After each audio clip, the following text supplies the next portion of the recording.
And how do we know he was resurrected? I'm sorry. How do we know Because this? he's been spotted by the Theron Mark Society. Well, yeah, he reappeared out in California in Los Angeles. He's alive, so the best deduction is that he's been resurrected.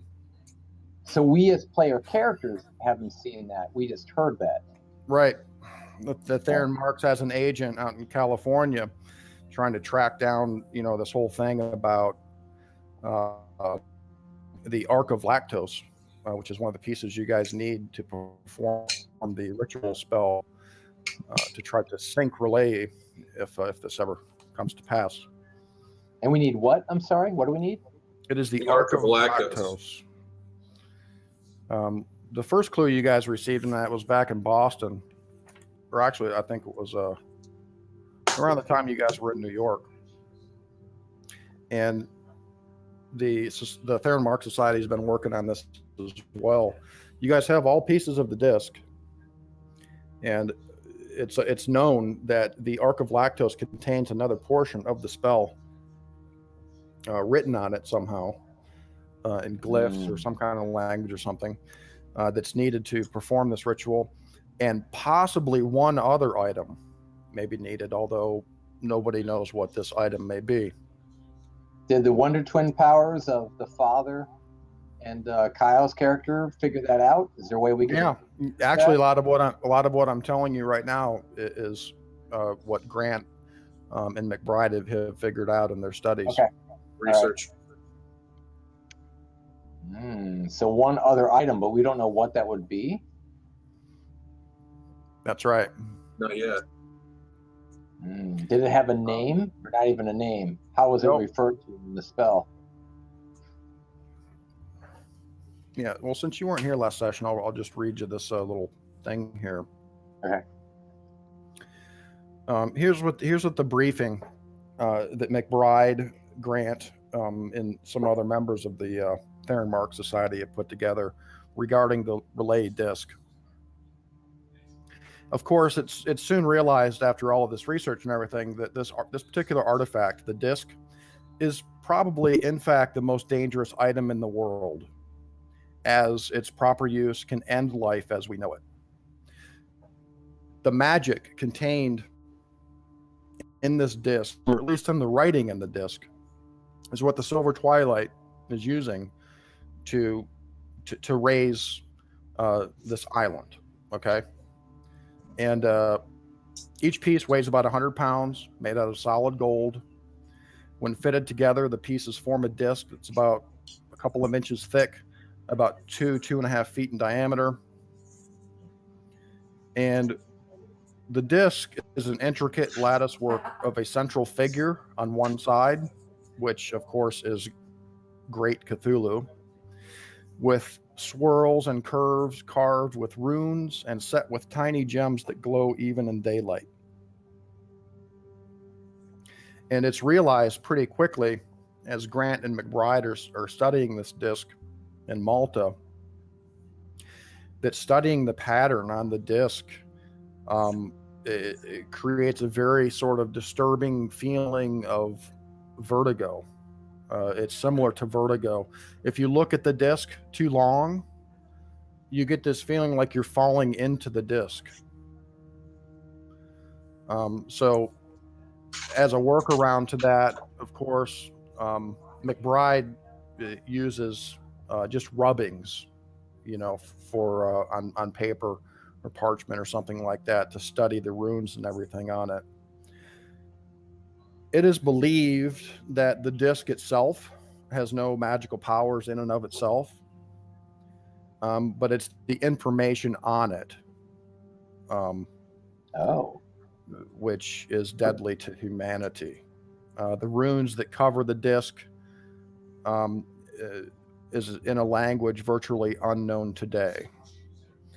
The Theron Mark Society has identified them as most likely being what is called in some texts, the Necronomicon being one of them, as relay glyphs, as well as runes that have been identified as Aklo, which is an ancient tongue of the serpent people.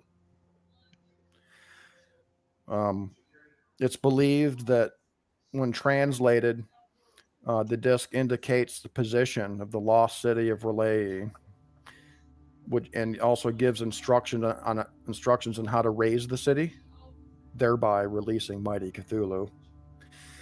Even before the stars become right, because of course in the Necronomicon it says that the stars must be right for Cthulhu to rise from his slumber. So luckily though, the disc alone cannot restore the city.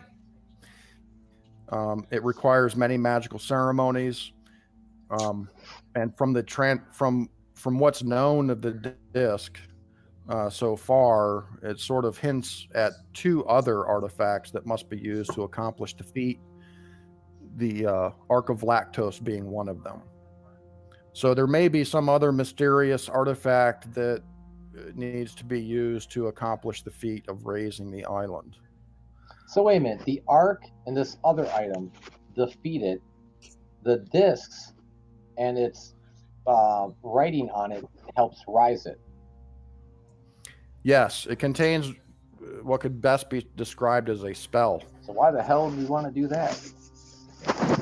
Well, Cultist. here's the rub. The disc, or the writing on the disc, can also be used to sink Cthulhu's corpse city once it is raised. Just like resurrect. Okay. Even if the stars are right.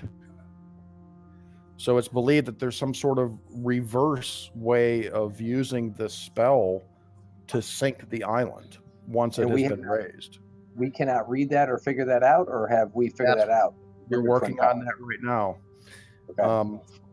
Grant has figured out actually that the Aklo portion of the writing on the disc, the serpent tongue, there's some writing in nameless cults.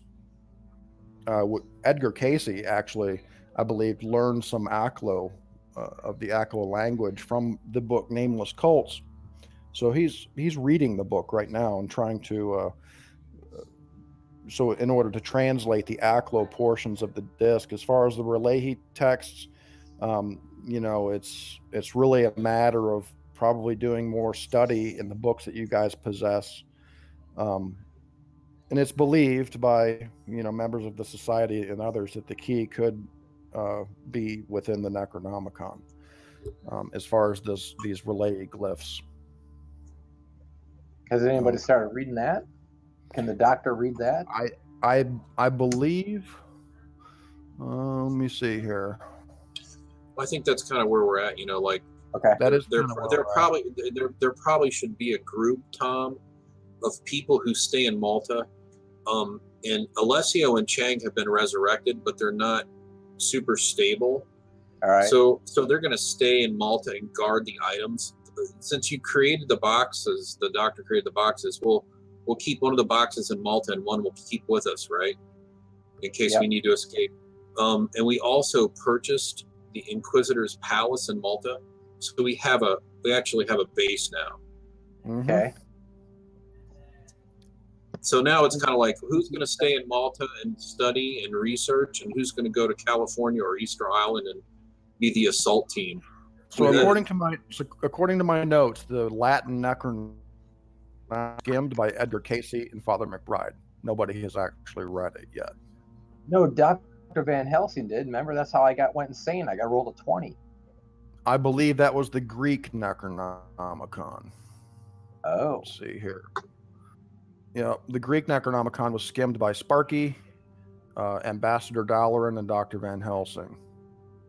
I believe Ambassador Dalaran was the one that knew Greek, and you guys kind of skimmed it all together over the course of some time. Okay. Between the Boston and New York doings.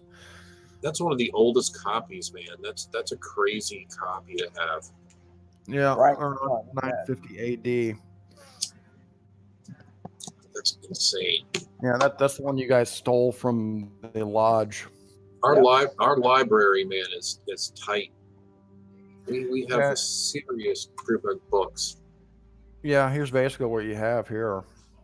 You've got a Latin Necronomicon, a Greek Necronomicon. Oh, that's right. And I speak Latin. The doctor speaks Latin 65. So I could read the Latin version pretty good. Yep. only one person can read it at a time, basically. But I believe both. Let's see, Dr. Van Helsing. Let's bring Dr. Van Helsing out of the investigators tab here. Well, the cool thing too is I think since you can read the Latin version, but I think the Greek version has more complete copies of like diagrams and stuff. So I think you can probably use both books, right? Well, that's what I'm saying. Yeah. But I'm saying, if the research needs to be done, the doctor can do some of that research by reading Latin. He can read the book and help find what this missing item is, and help to maybe decipher the reversal of the spell. Is the doctor willing to stay in Malta and do that research, Tom, while another team goes out and assaults the?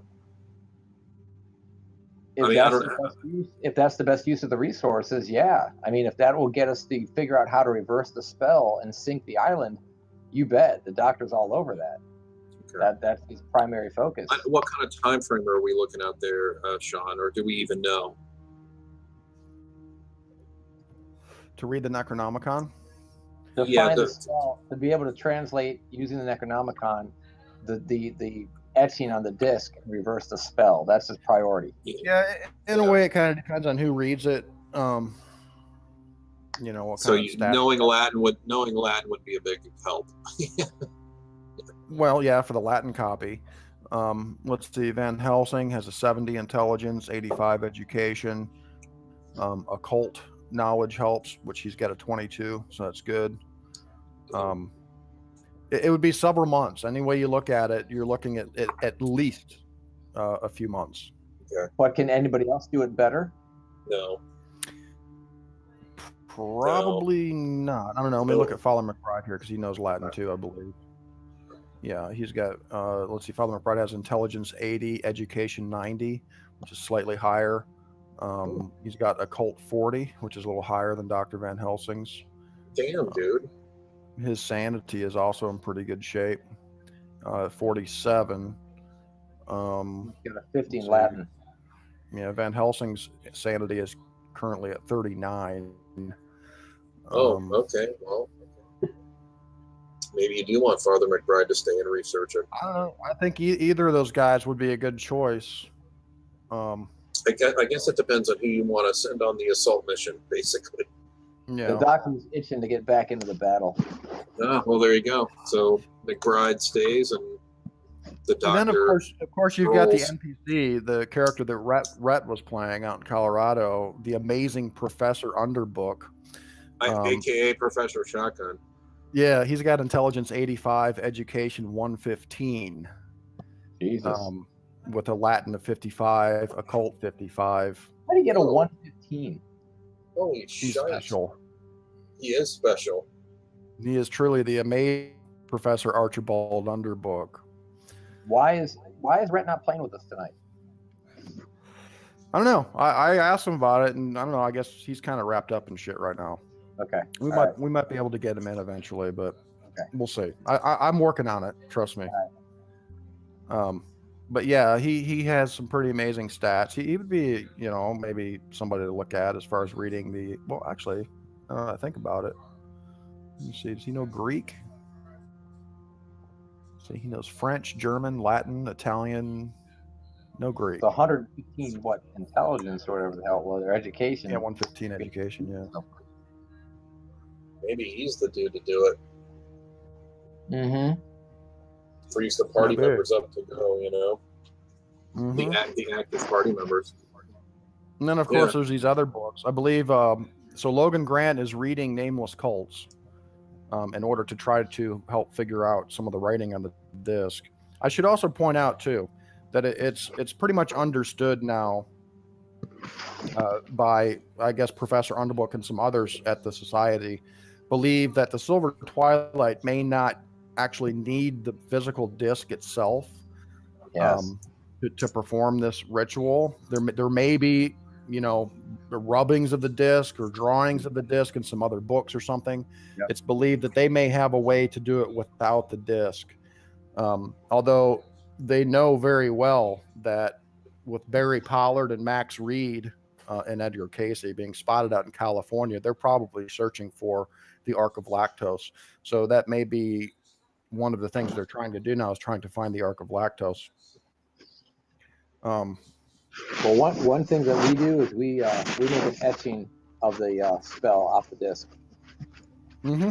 Yeah, that's how we're studying it. Definitely is through the etching, because we can't stare at the actual disc. Because studying the physical disc is not comfortable at all. No, Yeah. we definitely do the etching. 100 pounds of gold for each sliver. That's 300 pounds. Yeah. Yeah, the disc all in one piece would be over 300 pounds. Yeah. So I make an etching, at least one. Should we have more than one etching? Yes. Yeah, for sure, man. All right. So we all make etchings so we can reverse this bad boy eventually, hopefully. You know, and of course the Silver Twilight probably realizes at this point that since you guys have left Canich, that you guys have found all pieces of the disc, and so they know we can sink this thing. Yeah, they probably know that you guys have realized that at this point. Is that why that professor that we were going there to meet? Is that why he was trying to find the disc so he could sink the city? Well, it would seem that it was a bit of a red herring, this whole thing. The society was contacted by this Edwin Christopher guy. Christopher was saying that he had information having to do with the Silver Twilight. It's just a way to try to kill us all, man. When you guys arrived in Maine, he yes, indeed, he did know quite a bit about the Silver Twilight, but nothing that you guys didn't know already.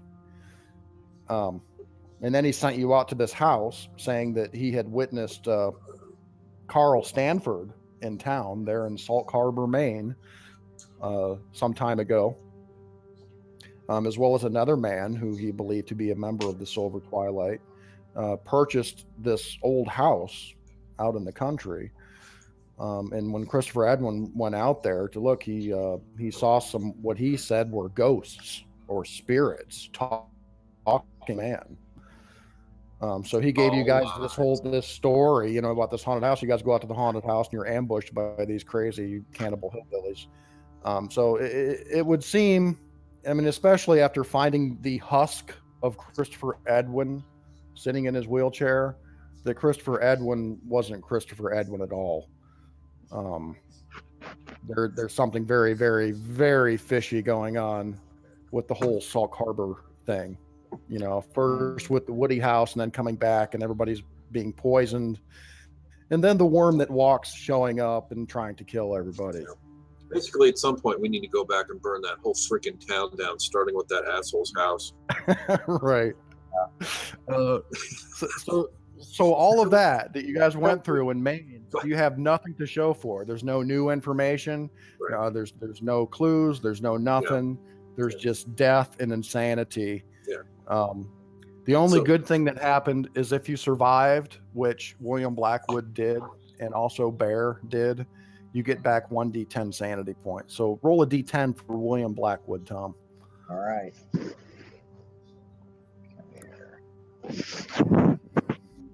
Come on, baby. Unfortunately, both of Lee's characters were killed. There you go. Boom. Mr. Blackwood gained 9 sanity points. What did I get? I didn't see it. Hold on. How many? Oh, 9. 9. Damn, dude. 9. Rock and roll. 9 sanity for Blackwell. Got it. He's feeling pretty good about surviving the whole encounter with the worm. Cool. Yeah, man. And having jumped out the window and all of that. Waking up alive in the morning is probably an epiphany. Yeah, Chang and Bear saved his life, really. Okay, I remember that and I note that and thank them appropriately. If it weren't for Chang and Bear showing up when they did, you would have been a dead man. I'm gonna have to listen to that story. I skimmed it. I could not read I could not listen to the whole thing. Well, you can thank Chang because he's been resurrected, along with Alessio. Hey, Chang. Thanks, man. Oh, but Bear's still dead? No, Bear's fine. Okay. No, Bear ran away like a good Cthulhu hunter. Yeah. Right. I'm sorry. Chang and who saved me? Bear. And Bear. And Bear. Okay, so they're okay. Yeah, they both showed up when the thing was in your room, dude. It was like hovering over you. It had just taken form. Basically, what it was doing from a game perspective was sucking magic points from you, and it sucked enough magic points over a period of time to take physical shape.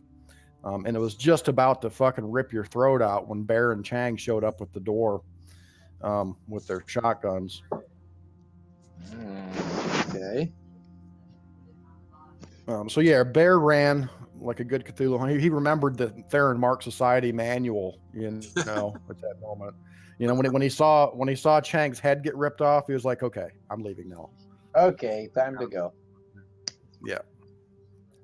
Yeah, and then your character jumped out the window, man. It was perfect. Awesome. And I already rolled for Bear, so we don't forget. Bear got, I think, 4 or 5 sanity back. He's actually above his starting sanity, so that's good. Sweet. And I'll, you know, once I have a chance to look at that layout of the Inquisitor's Palace, I'll do a little write up for that, Sean, as far as like location. Yeah. Yeah, I looked at the blueprints and stuff. It may not be necessary to go into too much detail, but if you want to, you know, you never know. Shit may go down here in Malta at some point. Yeah. Well, it's nice. It's nice because there's lots of prison cells, and there's a courtyard, there's a garden, there's a well, there's all kind. It's a great little place, man. And there's actually what's cool is there's actually a website that gives you a 360-degree virtual tour of the place. I saw that. Yeah, I looked like, through that a little bit. Yeah, really nice, man. So, I walked around a little bit. It's a pretty cool place. It is pretty cool. Yeah, man. Yeah, but I'll get that all as far as like where the safe is and where Chang and Alessio stay with the items, and you know where people are studying and stuff like that. And I should note too, Tom, that there is no response from the Pope yet. The Archbishop McBride wrote a letter a while back. Yeah. To the Pope. No response from the Pope yet. Although it is a little, things have became a little confusing with everybody traveling everywhere. The Pope probably doesn't realize that you're in Malta at this point. Obviously, you're not in Scotland where you're supposed to be. So, you know, you may want to check your messages back at St. Mary's Church every now and then. And I do so immediately. Yep, got it. Okay. Let me see the other clues here. Oh, there were. Let me bring this back up. Grant also found some information on the Hotep Indians in California, which would be the one that walks. Let's go over here.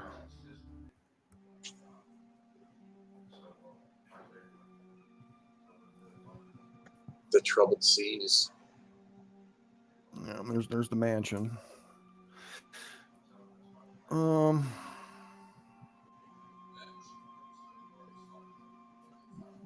gonna run a fuel truck with dynamite packed into that place too, man.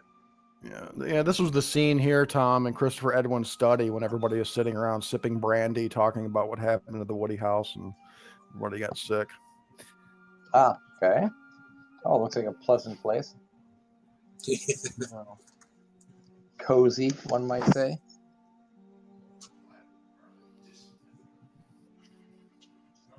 That is cool. Look at that. Okay. That is a cool library, right? You notice the shadow lurking over here? Yeah. Like, what's that? Yeah. Looks like a little ghost right here. You guys receive a... well, here, let me do this other thing first here. It's going to be... Devil's Canyons.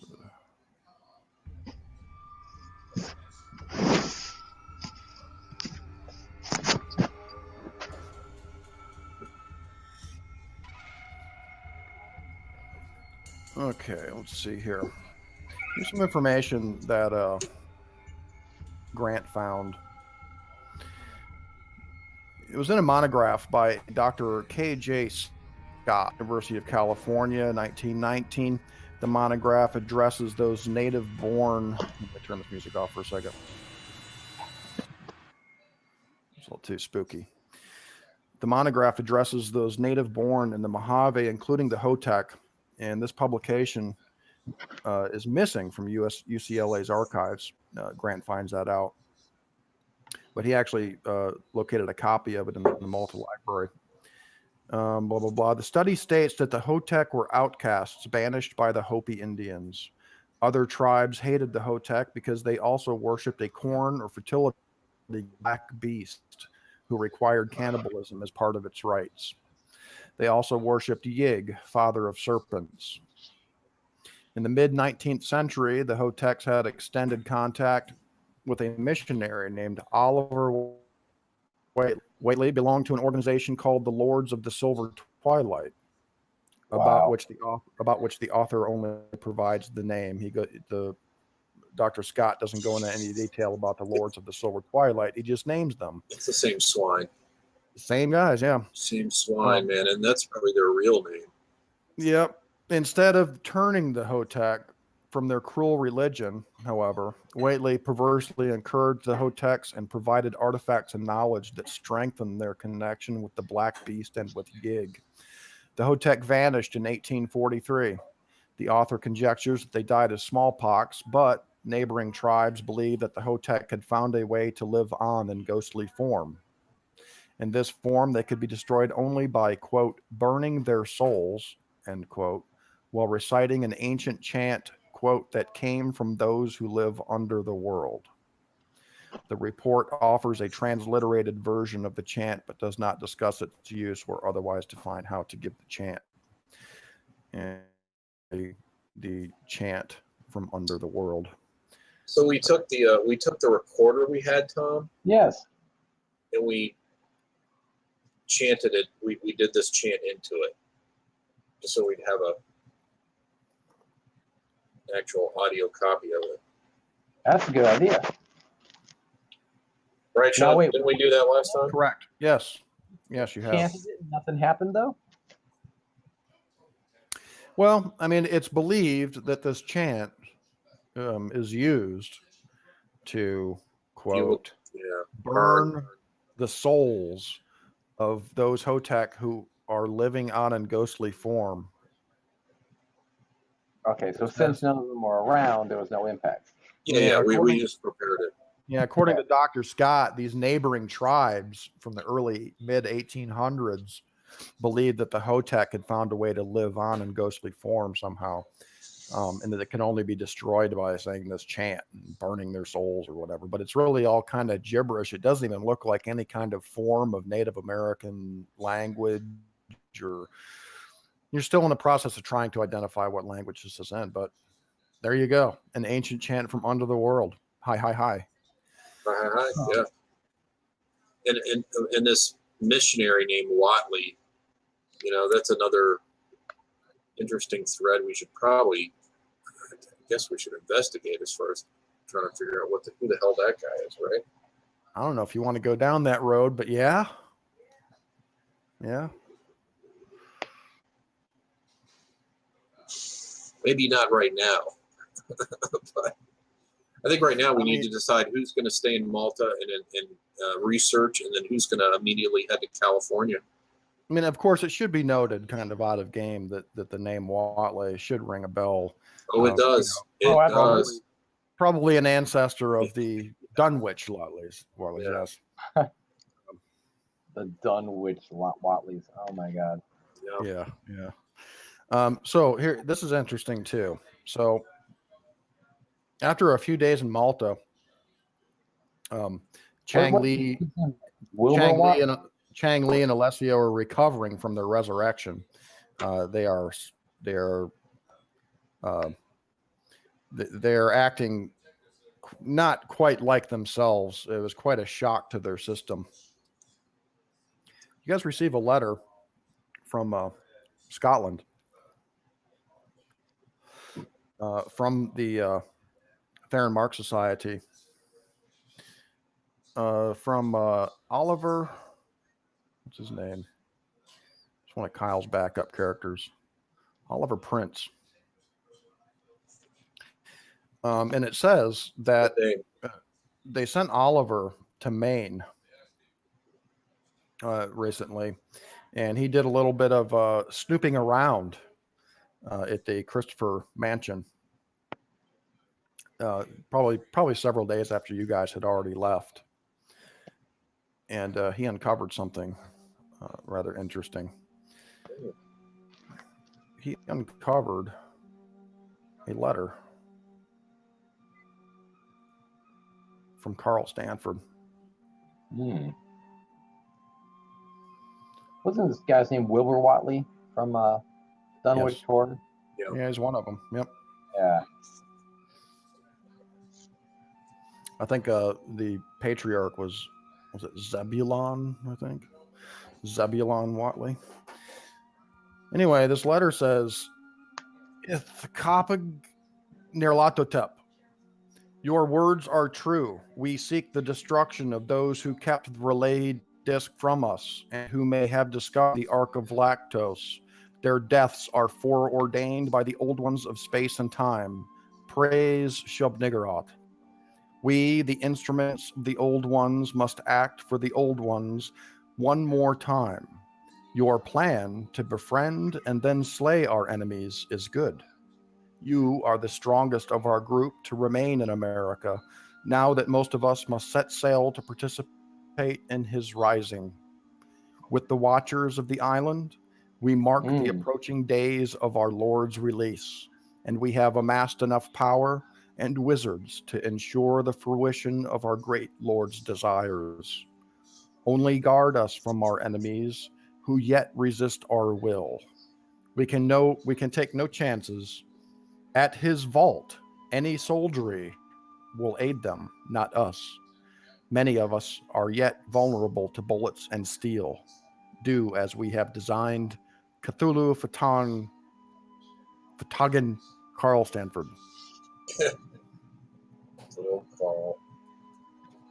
So Mr. Prince says that he found this handwritten letter among Christopher Edwin's effects.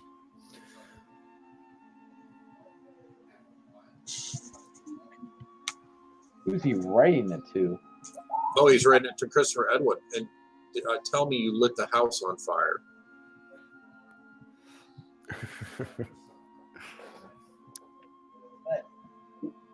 Yeah, he says in the letter, your plan to befriend and then slay our enemies is good.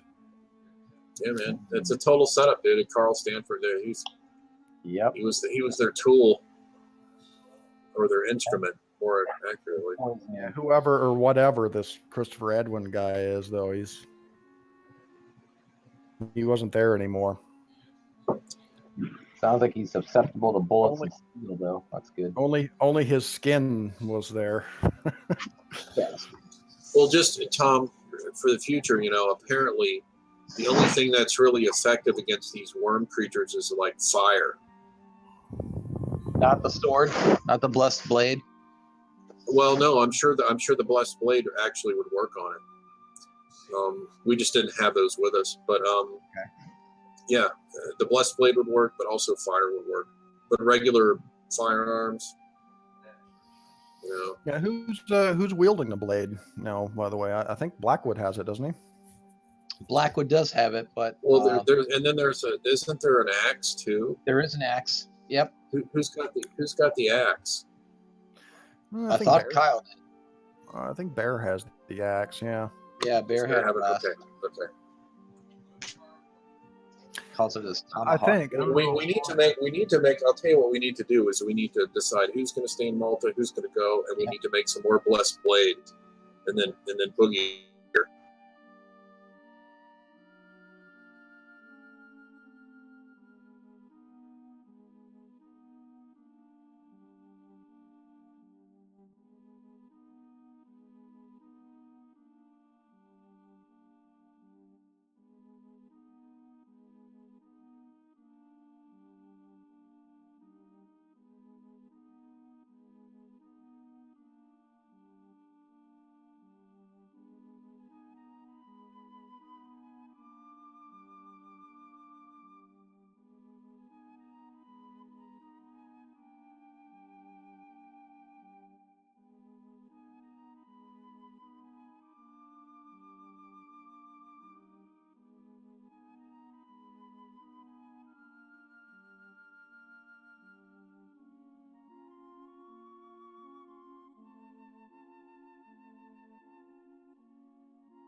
Meanwhile, Blackwood will keep the blessed blade he's got in hand and take that with him and head out west with Bear. Yeah. All right. And So Sean Luke. who's going to read the Necronomicon? I think it was one of his most talented, wasn't it? Blackwood, right? No. I thought it was McBride. I thought he had the best skill set in education and language skill. Yeah, he One does. he had, I thought it was Professor Shotgun, man. He had like 115 education, Yeah, under Oh, 50, yeah, underbook, and 55 occult or some shit. Yeah, that's probably something that he would be totally willing to do as well. so the Father McBride, he's made a blessed blade before. He'll stay behind and make some more blessed blades. Okay. And then the good doctor, if it helps for him to stay behind and help with the spell, but if not, then he'll come with us now with Blackwood, and we'll both head out west. Can do that. And Grant is reading Nameless Cult.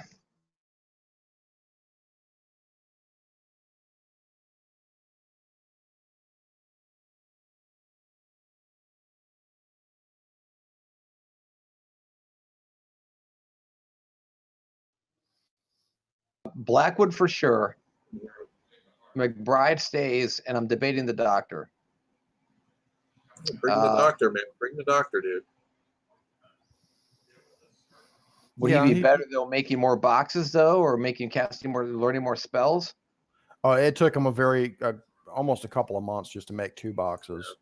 Yeah. Okay. And it was kind of draining in the first place. Let's see. He has gained some sanity back. As I said, he's got 39 sanity at this point, so he's feeling pretty good about that. That's still not that good. Does he even gain some more sanity when he sees the place in Malta, the Inquisitor's Palace, the fact that we have the disc, all the small roll there? I took all of that into account. Okay. He's been cured of his phobia, his fear of crowds. He's been cured of that. Oh, cool. Also, his mania having to do with compulsion to make loud noises. Silence is deadly. That's been cured. Nice. So he doesn't have any ongoing phobias or manias. No lingering madness or anything. Just a little on the low end for sanity. 39 is not bad though. Well, he's also kicked his cocaine habit too, by the way. So you might want him to stay, Tom, just because of sanity's. Yeah. I mean, if he stays behind, would he possibly gain sanity while he's there? Well, it depends on what he does. I mean, if he's going to read some of these tomes, he'd probably lose sanity. Maybe he should get more treatment along with. I know Alessio and Chang are getting treatment. Maybe they all should attend groups therapy sessions together. Yeah, if they could gain just maybe another D10 of sanity. McBride stays back, learns the spell. The doctor tries to gain sanity. Yeah, and basically the doctor's also a bodyguard with Alessio and Chang, right? They're getting treatment, but they're armed and they can protect our stuff and look out for the other party members that are researching. Right. Well, just remember though that gaining sanity from treatment in the 1920s is a slow process. I mean, we're talking, once a month you may gain a little bit back. The quickest and most reliable way to gain sanity back is by participating in fighting the mythos. Sure. Okay. What I was going to do here, I was looking at his spells. Dr. Van Helsing knows Elder Sign, Banished Dark Child. He knows the partial resurrection, the second part of it. Command Airy Travelers, Bless Blade. Also possesses the notebook with the gatebox spells. Bear has an Elder Sign, correct? I think Bear has the Starstone, yes. Yeah, okay. I'm pretty sure. Yeah, and then the shield is with the books and everything in Malta. Could the doctor have had time to make another Elder Sign?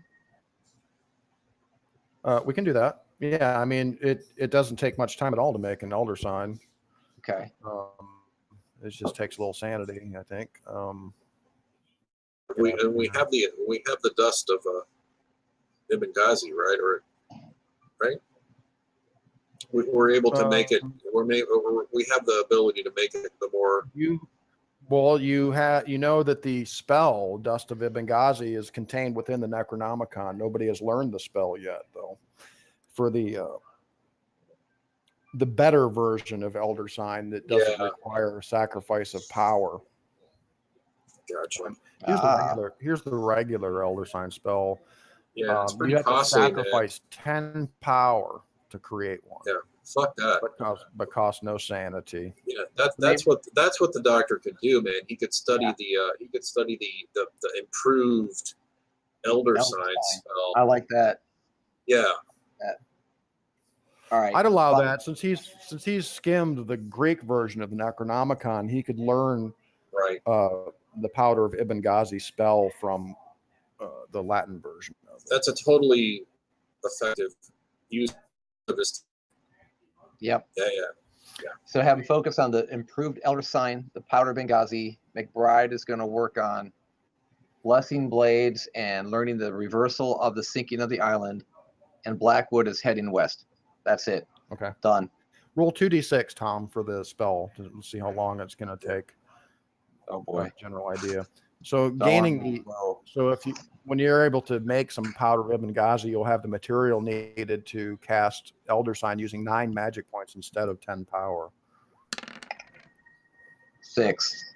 That's not bad, Tom. That's okay. That's average. Yeah. It's not bad. About 6 days. So about a week. Cool. All right. Powder of Ibn Ghazi. Oh, also, I wanted to make kind of a list of some of the stuff that you guys have collected. I've only got a partial one, but the Dust of Suleiman that Dr. Corso had. I think from my recollection, I think there's about two applications of that left. Right. Andy had they took everything off his body, so that's the instructions on how to make it are there too. What about that? What about that sword Kyle found? Was that a blessed blade by chance? That Roman sword? No. Okay. I don't remember a sword. What sword? He found it in the archaeological dig. When we found. It was barely a sword, dude. It was just like pieces of metal. It was like mostly part of it. It was like an old Roman sword. That is true. You guys do have a scroll. I need to put that on the list here. The scroll that contains the spell Dust of Suleiman. Yeah. I believe that was written in English, wasn't it? Well, I think it was in that. Wasn't it in that scroll box that I found in the model? That archaeological site outside of. Yeah, buried with that general's body or whatever. I'm just gonna put a scroll with Dust of Suleiman's spell. Yeah. And everybody gets a copy of the etching. Everybody. Don't you think? That way, once we learn how to reverse it, we'll trade everybody so everybody has the power to do it. And that could be dangerous if it falls into the wrong hands. You don't know if the Silver Twilight has all of that information or not. I think they've already got it.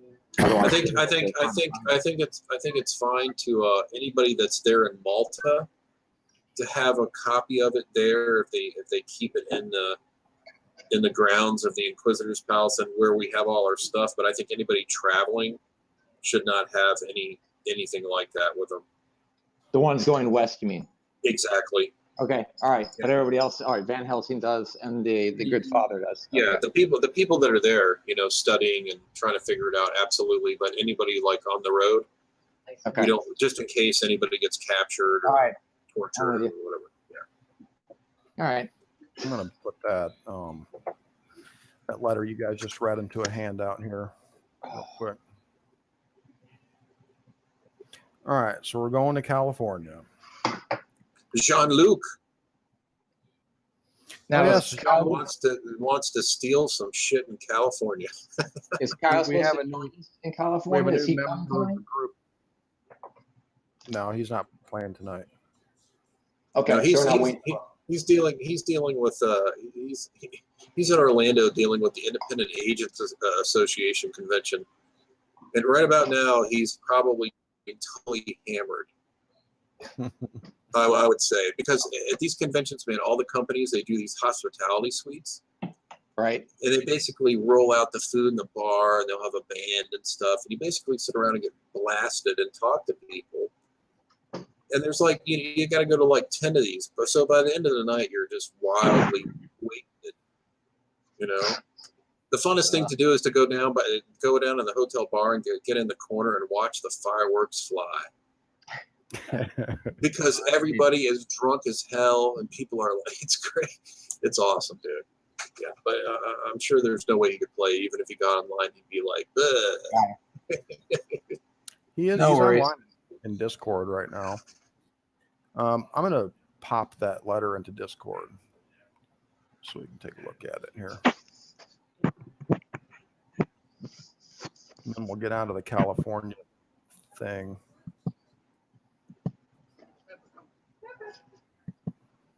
yeah, so I got my new character, Tom. What's that? We have a new character. addition to the group. Yeah. Jean-Luc. Yeah, who's that? Tell me about this guy. You know, he's one of Alessio's friends. He's a French thief. He's a burglar. He's a jewelry thief, man. He knows how to deal with alarms and lockpicks, and yeah. He's a professional burglar, basically.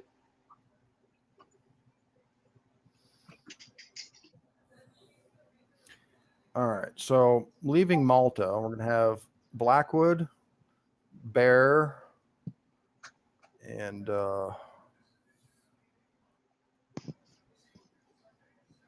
Jean-Luc de Montmorency.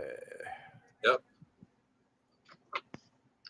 The father gives them all a blessing before he goes, hands them all crucifixes, and sprinkles some holy water on them. All right. We're doing the Lord's work, boys. Yeah. Now we're the Knights of the Resurrection, baby. Does that give him a +1 on everything? This isn't Dungeons and Dragons, Tom.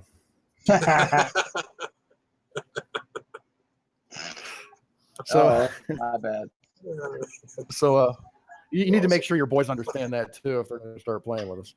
I told him, I was very, very specific. I told, especially Sam, I was like, dude, you're gonna roll the little icon and go with it. Don't ask questions. Hard success, hard fail, whatever. Just go with it. Exactly. All right. So here's the deal. And Lee got a little bit of this last week when it was just him and I.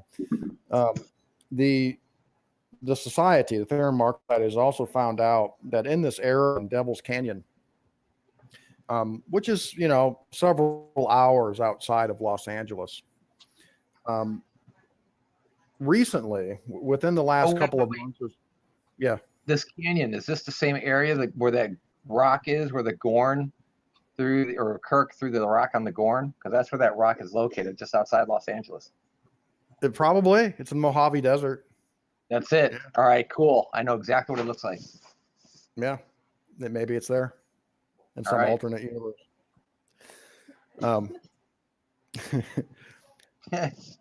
Within the last couple of months, they were filming this Hollywood epic. This place called Atlas Films in Hollywood was filming a movie out in the Mojave Desert in Devil's Canyon called The Prince of Babylon. It was like this epic, huge production. And the Theron Mark Society has learned that production was shut down fairly recently because of some kind of strange goings on in Devil's Canyon.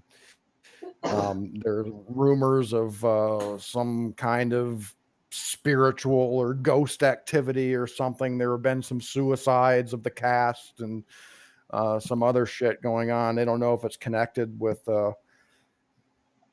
these Hotech Indians, which lived there at one point. They don't know if it's connected with, any of this Arc of Vlactos thing that's going on, but they thought that it might be worth investigating Atlas Films in Hollywood to see if anything can be gleaned from that.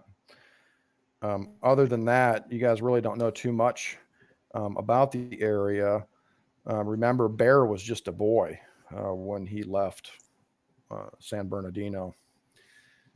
So he has some recollections, of growing up, with his tribe in the Mojave Desert and everything. But other than that, he really doesn't know too much about the area itself. So it might be worth doing a little research. Yeah, we should look into the movie company. Absolutely. I mean, when you guys get there, maybe you can do a little bit of local research there in Los Angeles. Yeah, we should hit the library. Go to the university library, and then also look into the movie company as well. Yep. As far as travel, the Zeppelin, the Prophecy, has been requisitioned for something else at this point. What? What? General Pershing, old Blackjack, he's kind of like the leader of Herrenmark Society, has requisitioned the Prophecy for something else that's going on. So Devlin basically has to leave at this point with the Zeppelin, with the Prophecy. So you guys are going to have to probably take a steamer, and it's going to be quite the trip, and there's going to be some time involved in this. So if you guys want to bring any books with you to study or anything like that, now would be the time to do it, probably. We're looking at, let's see, it is October 31st when you guys arrived in Malta, and Halloween of all times. And right now we're looking at it's about November 4. So by steamer across the Atlantic days, and then it's going to be a trek by rail, probably across the states, which could take another 4 or 5 days. So we're looking at probably arriving in California around November 10th or 11th, something like that. So probably a little over 2 weeks it's going to take you guys to get to California.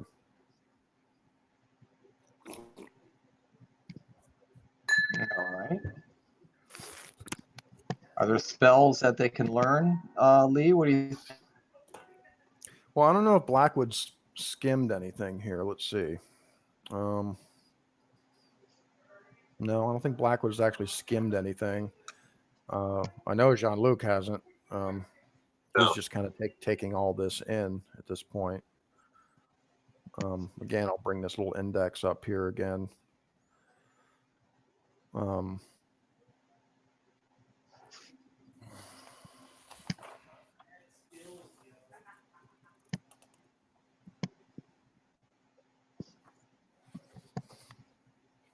Yeah, I would suggest too, Tom, if you do have a chance, maybe skim the last video when you weren't present, because I was reading some stuff that they had found in Nameless Cults and the Necronomicon, just some writings in there and stuff. I don't want to go through it again now, but if you get a chance, He'll do that. What do you mean? That's something that the Blackwood can do on his way? Yeah, there's just kind of some flavor stuff. But if he wanted to skim something, a matter of hours, really, a couple of days, you could probably skim just about anything on here. See the Revelations of Glauci, which you guys haven't really looked at too much. The standard published version of the Revelations of Glauci. It's a 9-volume folio-sized edition printed in Liverpool in 1865. The volumes detail the prophecies, wisdom, and commands bestowed upon Glauci's cult, with a special concentration on the strange happenings in the Severn River Valley. Each book covers a different subject. Since then, you guys have found out that there are actually 11 volumes of the Revelations of Glocki. You guys possess the 10th volume. However, you do not have the 11th volume. You got the 10. You guys actually have 10 volumes of that. The mysterious 11th volume is missing. Cultus des Goulas, the book spread existence of necromancy and necrophilia in France. Nameless cults goes into some of that, but this one seems to be Cultus des Goulas seems much more detailed, probably containing spells and stuff like that as well, just by looking at it.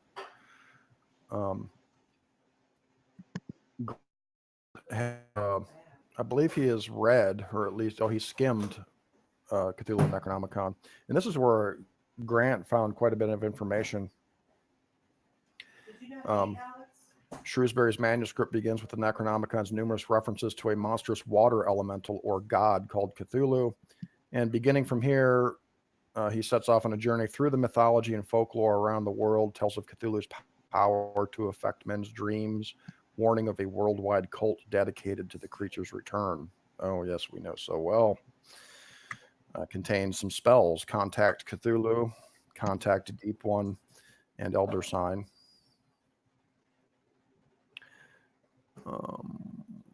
There's Legends and Myths of Avalon. I don't think that contains any spells. Although just about any of these will give you some Cthulhu Mythos knowledge. Of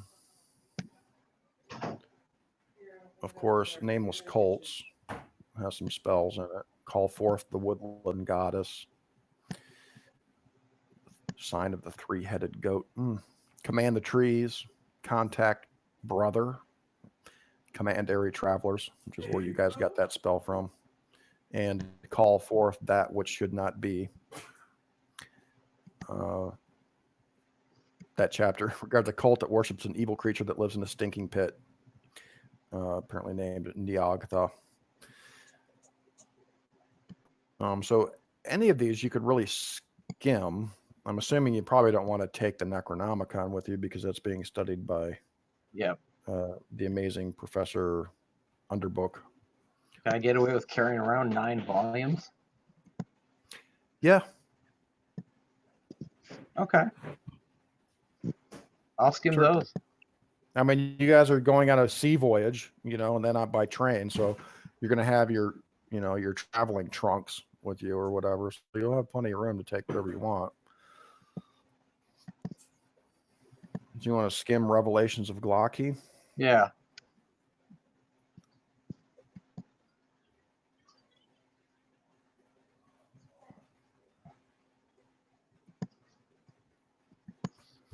All right, cool.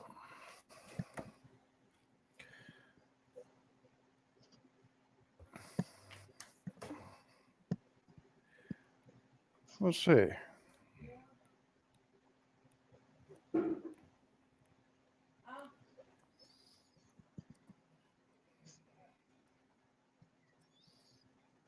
I think you'll find this interesting.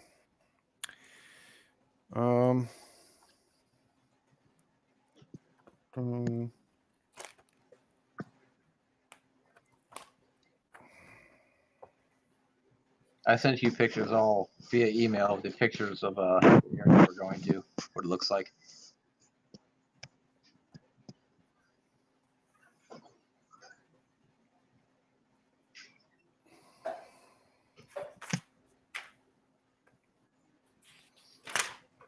I'm looking for the forbidden books. There we go. Forbidden books.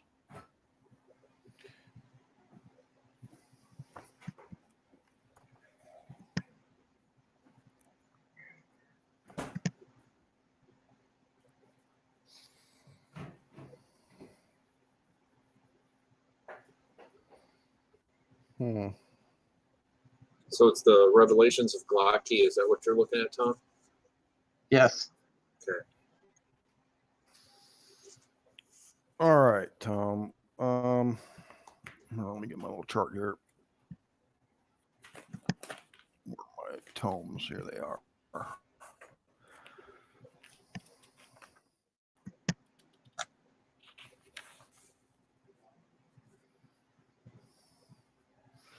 All right, it's in English, published 1842. Various authors.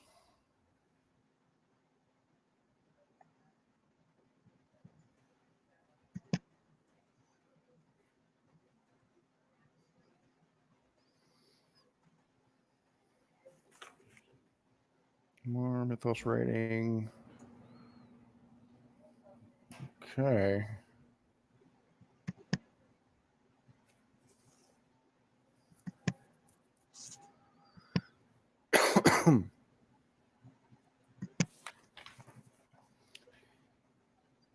All right.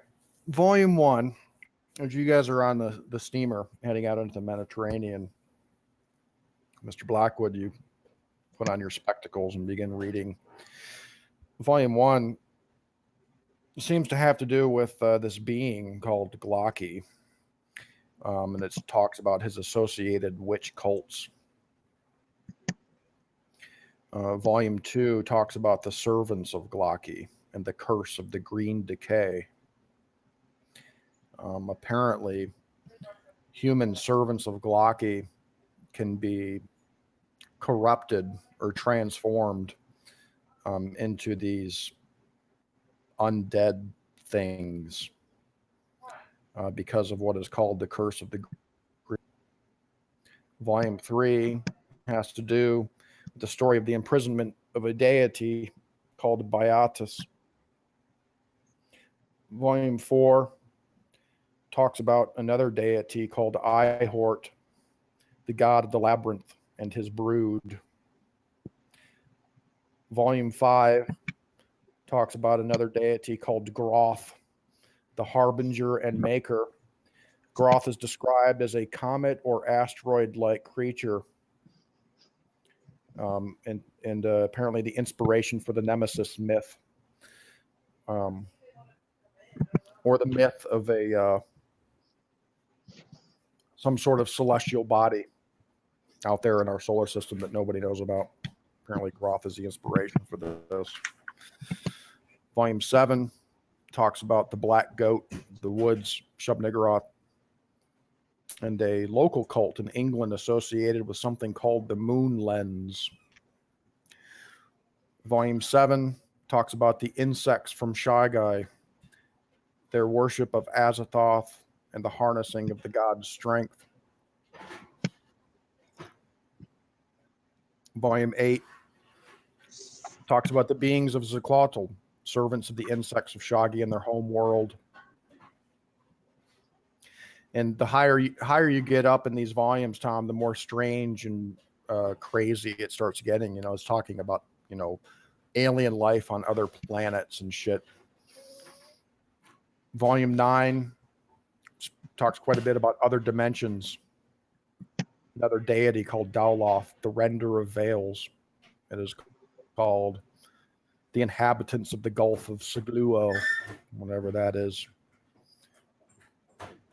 Volume 10 talks about another deity, Managala, a being described as a bloated tentacle mass of eyes and entrails. Of course, Volume 11 is missing.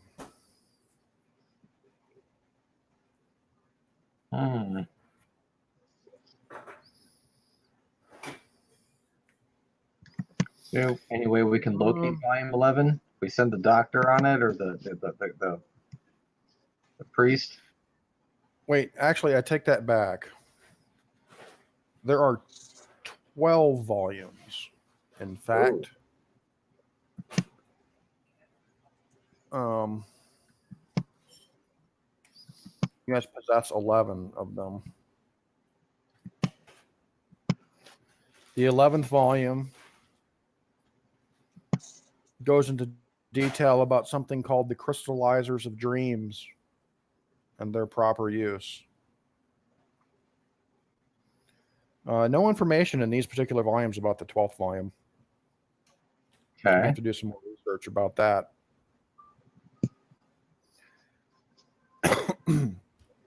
And indeed, within these volumes, there do appear to be contain several spells. Volume 1 describes how to contact the deity Glaki. Volume 2 has some kind of ritual or incantation that has to do with creating or forming something called the Green Decay. Volume 3 describes how to contact this deity Byatis. Volume 4 describes how to contact the deity Ihort. Volume 5 describes how to contact the deity Groth. Volume 6, the one that talks about the moon lens, describes how to call or dismiss the keeper of the moon lens. Volume 7 contains what appears to be means to call or dismiss Sothoth. Volume 8 describes how to summon or bind a being from Cthulhu. Volume 9, Daloth. Volume 10, contact the deity Managala. Volume 11 doesn't seem to contain any spells, but that's the volume that describes the proper use of what's called the crystallizers of dreams. What's that about? Crystallizer of dreams. Well, you'd have to read it. So on top of that, I mean, so you could learn spells from these books at this point after having skimmed it. Actually reading the 11 books themselves would grant you 2 checks in the occult skill. What language are they in, Sean? They're in English. They are. So now, unfortunately, Tom, I need you to roll. Let me double check here. 2d6. This is the or Blackwood, right? Blackwood, yeah. 2d6. This is going to be sanity loss.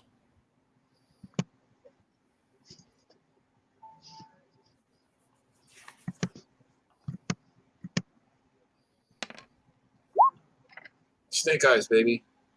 Close. Good. You got 4. Nice. You lose I 4 lost 4. sanity. Okay. You gain +5 to your Cthulhu Mythos. Oh, here we go. Oh, he doesn't have any, so now he's at 5. Cool. And -4 sanity. That was a decent trade. Yeah. Not bad. Yeah. And I can list these out in a handout for you, these spells. Okay. Most of them seem to be spells to contact these otherworldly beings that are described in books. Number 7 and 8 sounded intriguing. I don't remember what they were called, but as we were going through them, I'm like, Yeah. 7 describes what's called the insects from Shagai, their worship of Azathoth, and the harnessing of the god's strength.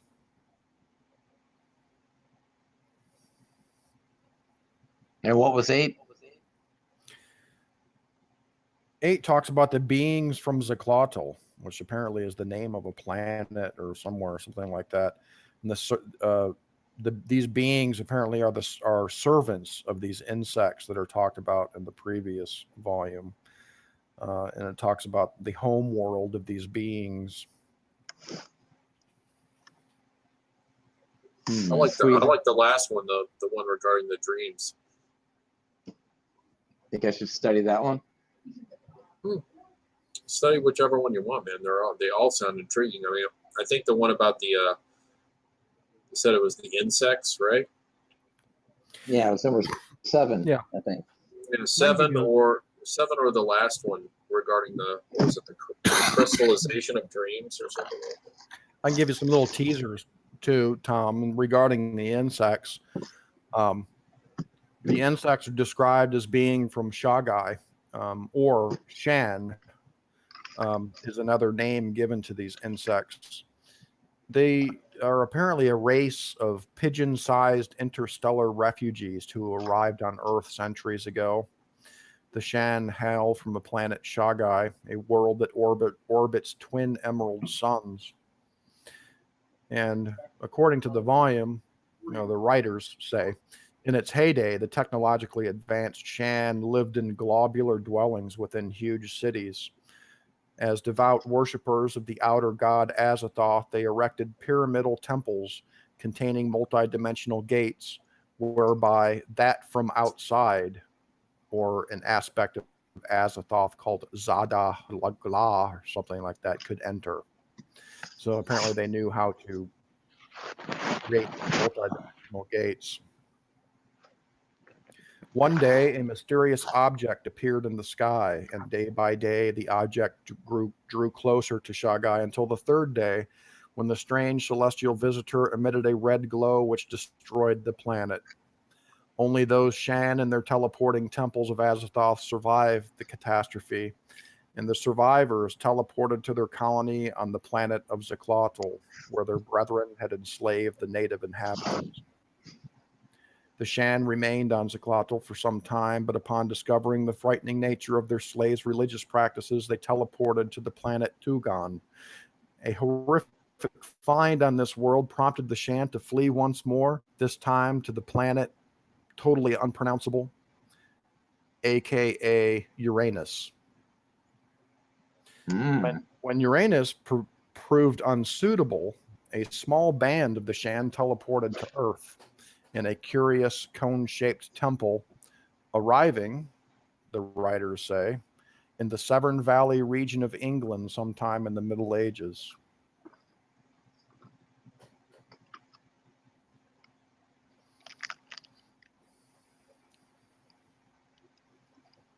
Interesting. Yeah, that sounds pretty interesting.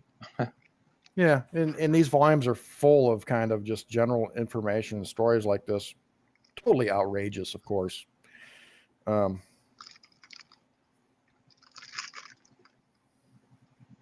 I believe all of it. Yeah, you're a believer. You I totally believe all of it. Guys, I'm going to step away for just a minute, okay? Okay. Sure. Okay.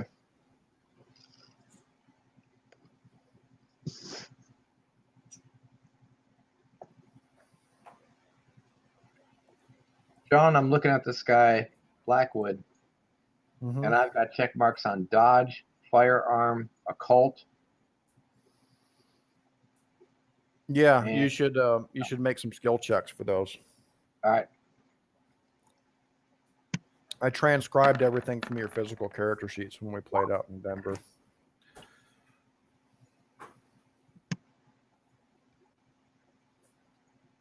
Crap. Success? That sucks.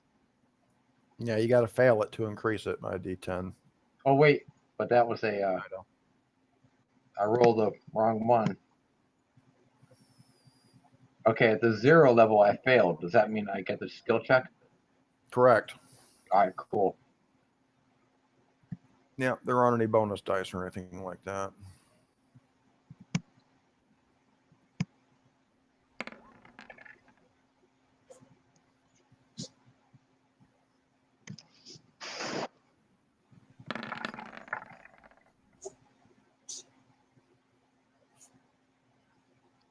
Ignore that. I hit the wrong button there. 45. Okay. Firearms.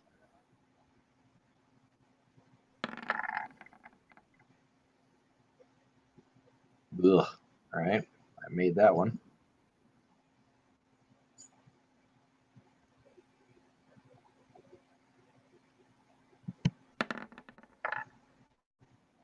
Ooh, nice. There you go. Take that. Cthulhu man can jump. 9. Crap.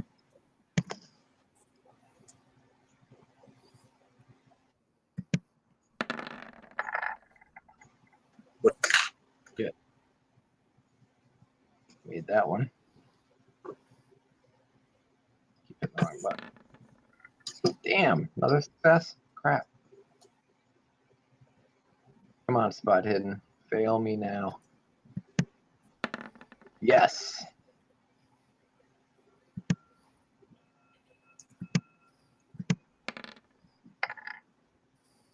Nice. See that? 10. 10 Booyah. points of spot hidden. I'll take that. All right. Sweet, man.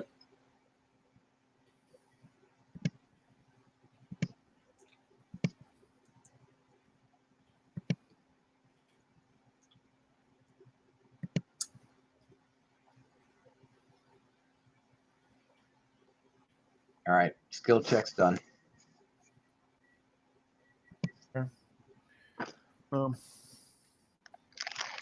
Writing in some of these spells so you can look at them here.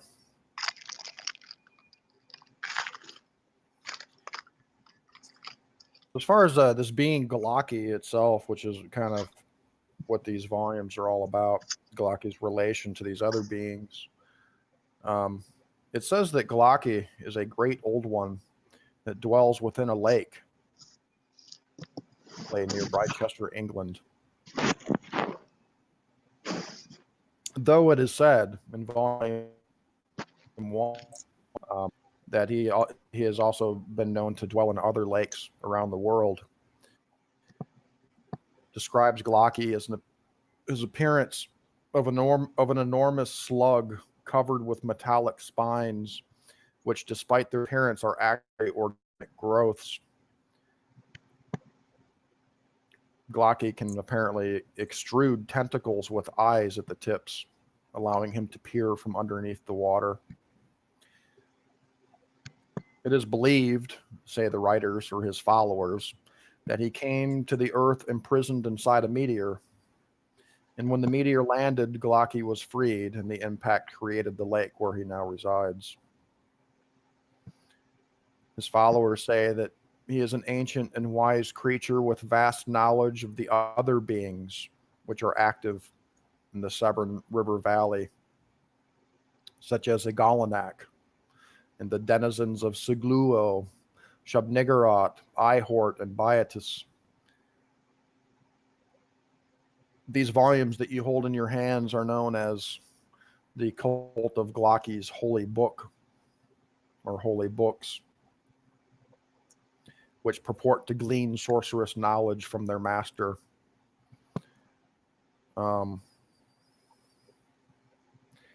In Volume 2, when it talks about the green decay and the Niargo Dirge, it says that Glaki, by driving one of his spines into a victim, injects some kind of fluid which allows Glaki to turn the unfortunate victim into an undead slave. However, if the spine is broken off before the fluid is injected, the victim dies anyway, but is at least spared the fate of becoming one of Glaki's slaves. The injected fluid produces growths throughout the victim's body that allow Glaki to manipulate the subject's corpse. Wow. Note to self, don't get stung. As time passes, the become increasingly sensitive to sunlight and even begin to suffer damage from it. The servants of Glaki refer to this condition as the green decay. By the time an undead slave becomes prone to this, it no longer looks or acts like a normal human being. So, judging just by skimming this and looking at it, servants of Glaki can appear to be human at first, but then they succumb to the green decay over time.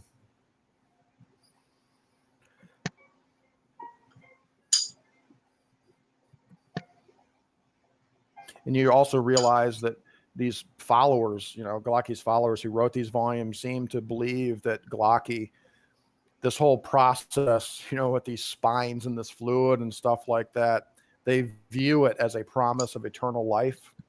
But of course, you realize, being on the outside of this and being fairly sane at the moment, that of course Glaki does seem to give these people eternal life, but as undead slaves. So they don't, and reading this, they don't really seem to actually realize that. They view it as something sort of divine, and They view it as eternal life. Crazy cultists. I know. They're crazy. Crazy cultists. All right, so contact deity.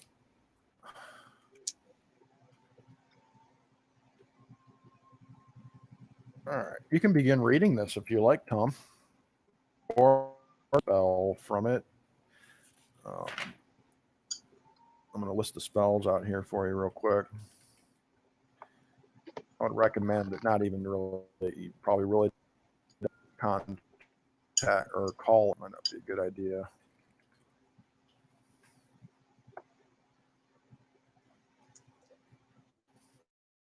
Or bind a being from Sothoth or whatever they are.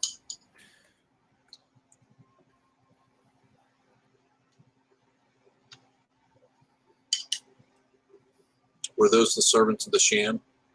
Yeah. Hmm.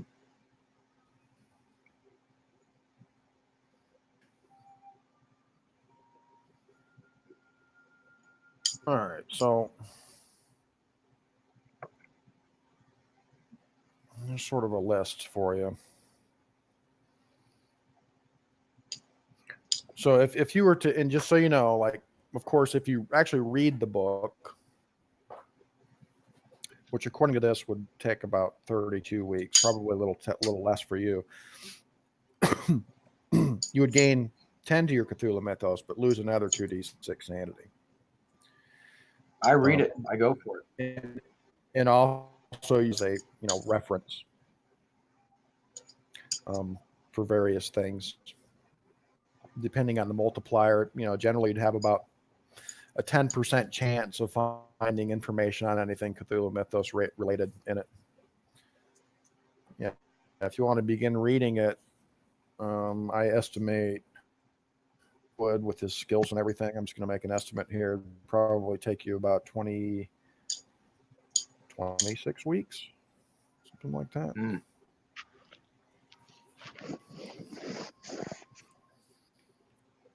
All right, I start reading it.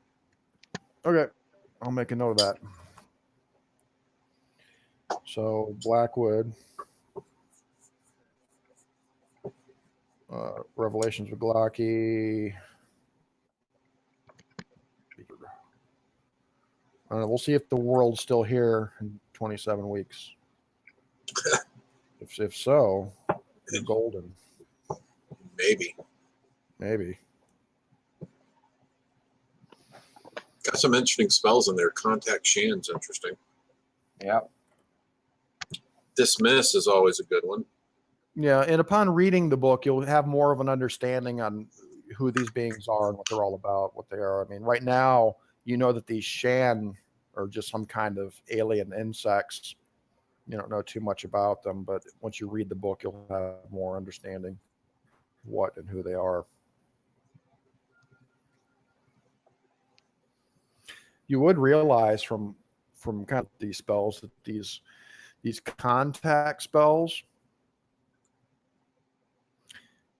as they could be used to glean perhaps from these beings. It's said in some of these volumes they give descriptions of these cultists, like contacting Glocky, bestowing spells on them, knowledge and secret stuff and all that kind of stuff. So Blackwood that perhaps spells could be useful as far as gaining information. But of course, they also could be dangerous. There's always risk involved. My middle name is Danger. Yes, we know. William Danger Blackwood. I'm going to take just a few minutes here, guys, and then we'll actually officially start the Devil's Canyon chapter here. So just give me a few minutes. I'm going to take over. All right, perfect, man. I'll be. All right, I'm going to take a quick walk, and I'll be right back, Tom. I'll be right back. All right.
I'm back.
Okay. Okay. I'm here. All right, cool.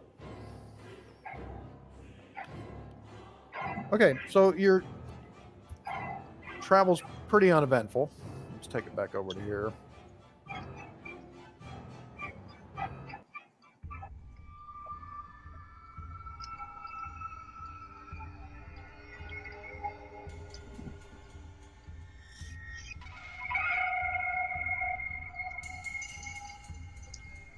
Travel is pretty uneventful. It's a pretty long haul. You do arrive in Boston and travel from there by rail through the Midwest all the way out to California. You arrive. I familiarize myself with the bar car. Of course you do.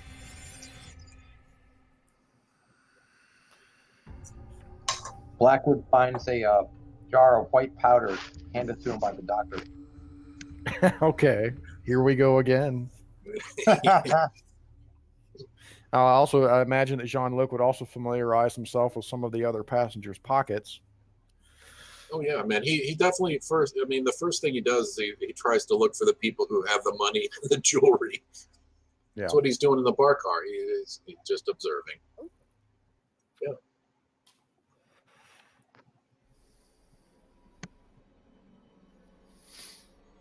So you guys arrive in Los Angeles, but 10 days later, 11 days later, it's November 11th when you arrive.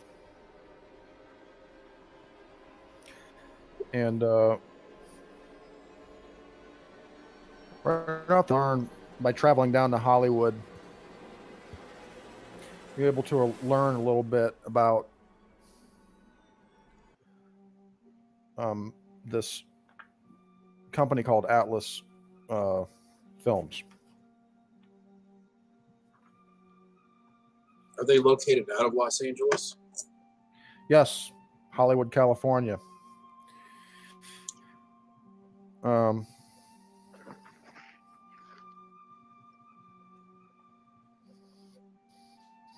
You find that Atlas Films is headed by a man named Grant Winwood, who seems to be a rather important businessman who inherited a railroad fortune and used it to branch into oil, stocks, and movies. It's pretty easy to find just from various newspaper files, things like that.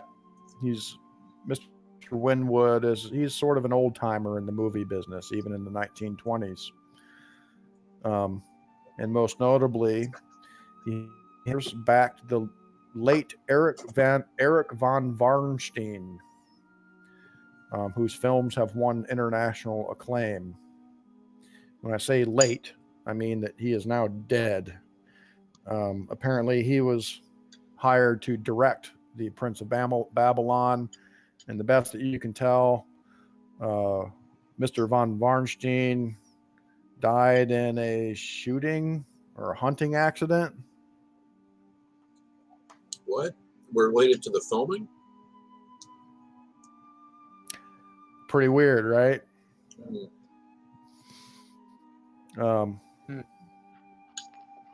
Yeah, apparently he died while shooting The Prince of Babylon, which is described as a very expensive desert epic film.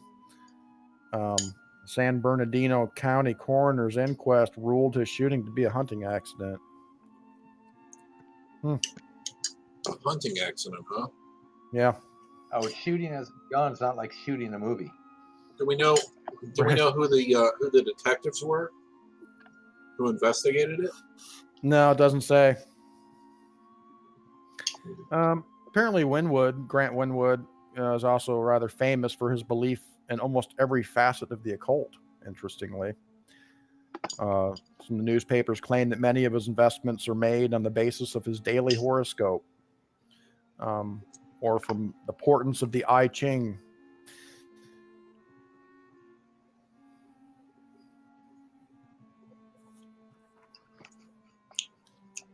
Where does this guy live? He lives right there in Hollywood.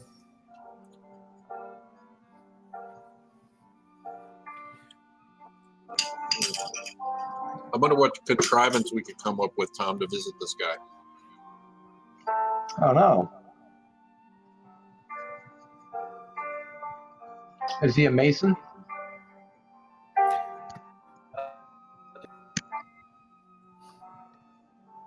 Here, we'll put these guys out here just to kind of keep you in the loop. So far, you guys have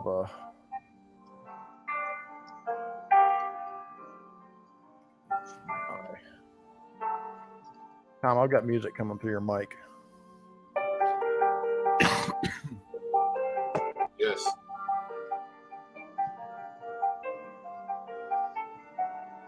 All Actually, it's Varnstein.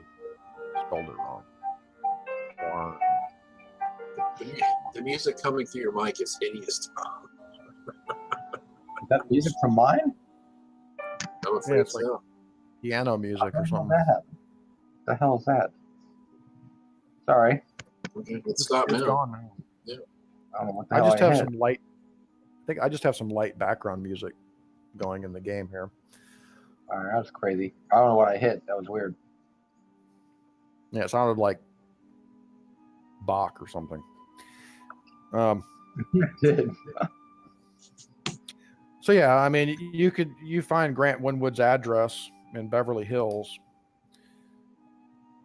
Apparently, he's got a mansion up there. I'm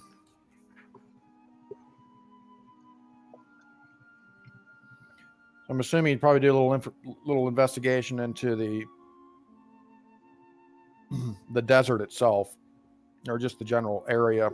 Maybe some, looking for information about Indians and shit like that. Yeah, we'll cross-reference all the information that we have, especially from that one document, in regards to the Watley and the Hotep and Black Bear should know something, right?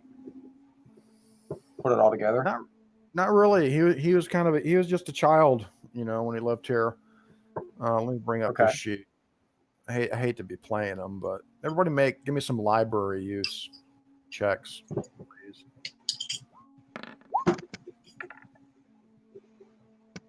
Ooh. 6. Yeah, Bear comes through. You guys can go ahead and roll.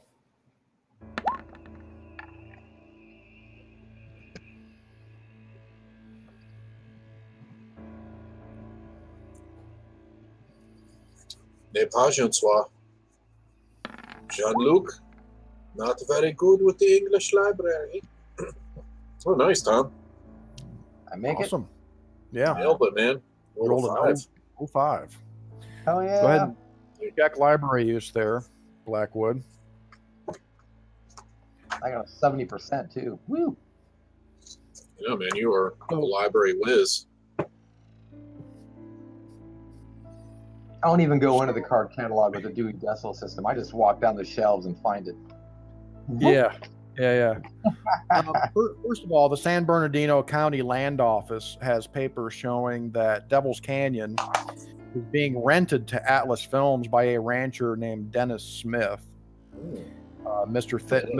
Smith owns thousands of acres of desert land in Lucerne Valley and beyond toward Joshua Tree.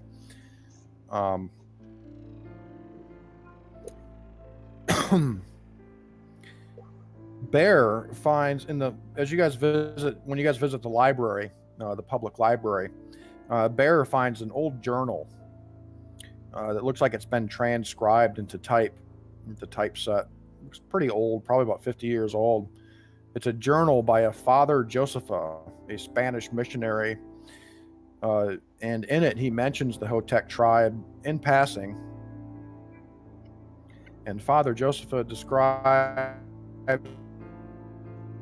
the as unconvertible hate or fellow heathens.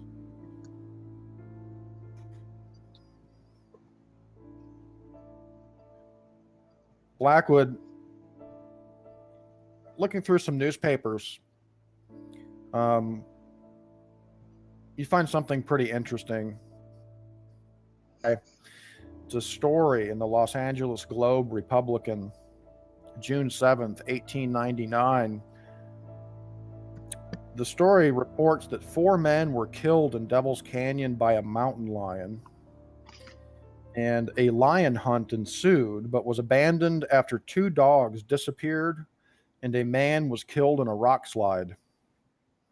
And this source mentions also that the Hotep's small adobe village lies a quarter of a mile from the main canyon.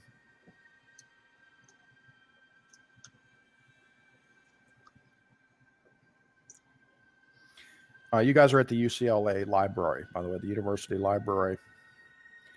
And double checking, you guys try to find this University of California Press, Dr. K.J. Scott monograph that Grant had found a copy of, Kinship, Inheritance, and the Worship in the Mojave. Right. And indeed, it is missing from the library. Mm. The librarian seems at a loss as to why it's missing. Has anybody been looking at it lately? Do you recall? They check the logs and they don't find anything saying anything about this Dr. Scott monograph being, checked out or looked at or anything like that. It's just simply missing. How about Dr. Scott? Did they have any information on him?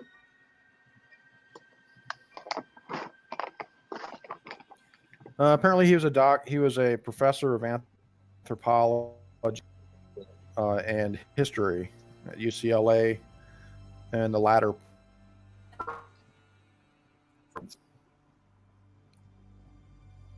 currently retired. Oh, but he's alive. Yeah. Well, we should go talk to him. All right. Right?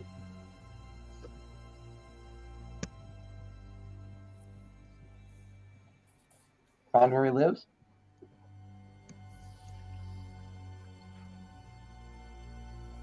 Give me another library use roll.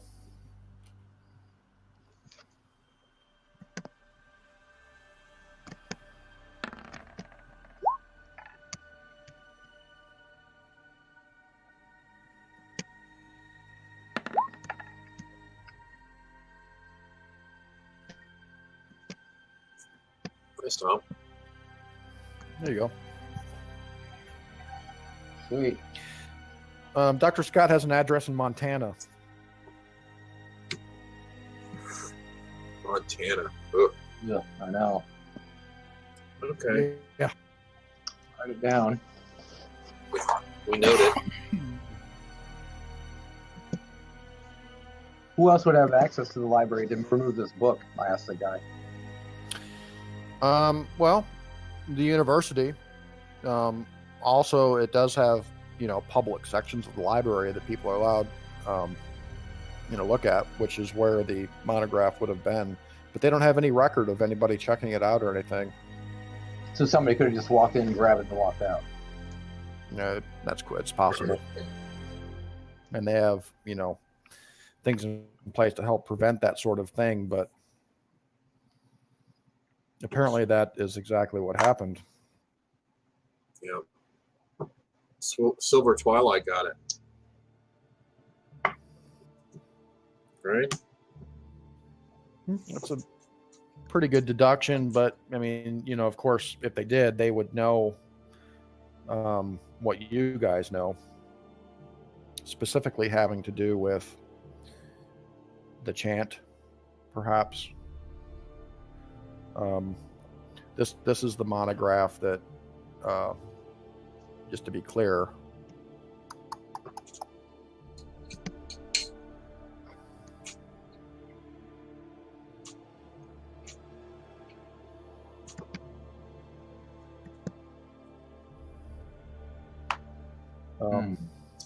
shit, I don't have it in here. It was the one that described the Hotek as having vanished in 1843, and Dr. Scott believed that they all got wiped out by smallpox, but neighboring tribes believed that they had found a way to live on in ghostly form, etc., etc. And he talks about some kind of chant that was believed to be able to destroy the spirits. Of course, Dr. Scott writes it off as a bunch of superstitious bullshit, basically, in his paper. Burning their souls, with some chant that came from those who live under the world. I mean, come on. Yeah. That's what I'm referring to here. This paper is missing from the library.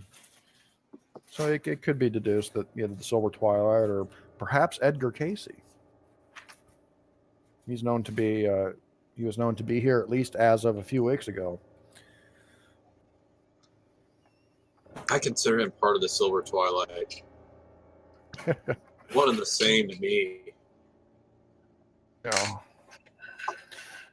So yeah, you find out about von Varnstein, the director of the film, in a hunting accident, apparently on set. Which seems rather strange. Yeah. You also find out that the leading lady, Monica Anakova, the female lead, also recently died. The story says that she returned to her native New York City after filming had ended and died by having fallen out of a 27th story window. Okay. Really? Yeah. That seems suspicious. Lots of death. Now you also found out that the leading man in the film was an actor named James Raven, who's pretty famous for some of the films he's done, but doesn't really say much. You really can't find out much about him.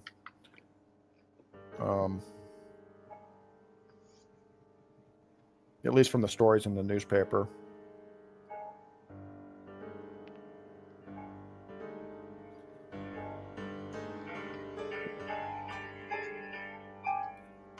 All right, Tom. Are we back to the Bach music? No, that's me. Okay. That's a unease. It's called. Unease. Okay. It will quickly fade. It has succeeded in its moniker. Yes. Here, I'll put something here. So you guys have some leads here. I mean, of course, there's Atlas Films itself. Right. The studios themselves are right there in Hollywood. You have Grant Winwood's address.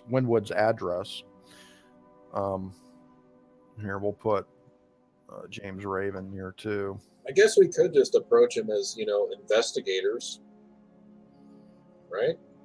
Whoops. In what, Wisconsin? Hmm. And go all the way to Wisconsin? Well, no, he's talking about Grant Winwood, the head of the studio, Tom. Yeah. The guy here in Hollywood. Yeah. Dr. Scott, who was writing about the Hotech, seems to have retired and moved to Montana somewhere. Grant Winwood has a head of the studio.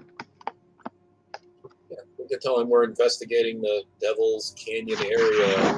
We have an interest in this Hotep Indians, and I heard that they were filming out there, and they had some difficulties.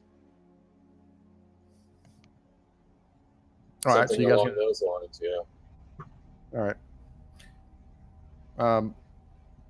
We're wanting to do some research in the area. We want to know what happened out there, right? So you guys are staying at the Hollywood Hotel, which is the really the nicest hotel in town. Damn straight. So you grab a cab and head over to Atlas Films Studios, and there's this gate. In the front, you can see all kinds of activity in the inside there. There's cars coming in and out. As you drive up, you can see it looks like a security checkpoint.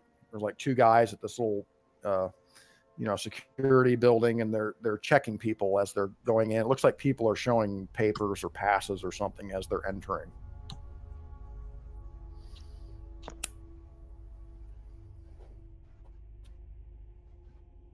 So this man in sort of security uniform looks like a cop. He's got a badge and everything. He's not a Los Angeles cop. He looks like a studio cop. Right. And he says, "Good afternoon, gentlemen. Do you have a pass?" No, we were here wanting to talk to Mr. Winwood. You don't have a pass? No, but we'd be interested in learning how we could get one, or possibly get an appointment. Well, I would suggest telephoning the studio offices. We do. Do you have business here at the studio, or? Yeah. I fast talk. Sean, fast talk. Hold on, let me look. Yes, we do. I'm not going to allow a fast talk right now. Oh. You need to tell me what you say to the guy if you're going to fast talk him. Yes, we definitely have an appointment with him. He's expecting us. Well, I can't let you guys in without a pass. And there's a car behind you and it honks. It beeps its horn. He says, I'm sorry, gentlemen, I can't let you in with a pass. I would suggest telephoning the main office here at the studio. If you would like to arrange, we have guided tours and things like that. If you could get Mr. Winwood's secretary, that might be best. I'm sorry, but if you have an appointment with Mr. Winwood, surely you should have a pass. I'm sorry, I can't let you in without one. Damn it, that secretary. Why didn't she tell us? What's her name again? And then the other security guard comes over and he's like, is there a problem here, Grant? And he's like, well, these guys don't have a pass. And he's like, all right, you guys need to back up. We have people waiting. Yes, we can't let you in. That's fine. Thanks for the help. We appreciate it. We'll call and try to get the pass squared away. Right. Thanks for the help. Let me back up. All right. And the younger guy's kind of like, sorry, guys. That's okay. It's no big deal. We don't harsh those dudes. We're nice to them. We're respectful. Okay. I don't want to cause problems with the movie security people. So we'll go back and we'll call. We'll try to call. So the cab kind of backs out, and he takes you back to the hotel. You guys make a call down to the studio, and you get Grant Winwood's secretary on the phone. What's her name? Delilah. Who's the most charming? You say you have fast talk, Tom? Yes, I do. What's your score on that? 70, I think. Oh, damn. Okay. Well, she just asked, well, what business do you have with Mr. Winwood? Well, we're aware of a production that that was going on that you guys had in this Devil's Canyon area. We're doing some research on the area. We wanted to talk to him about the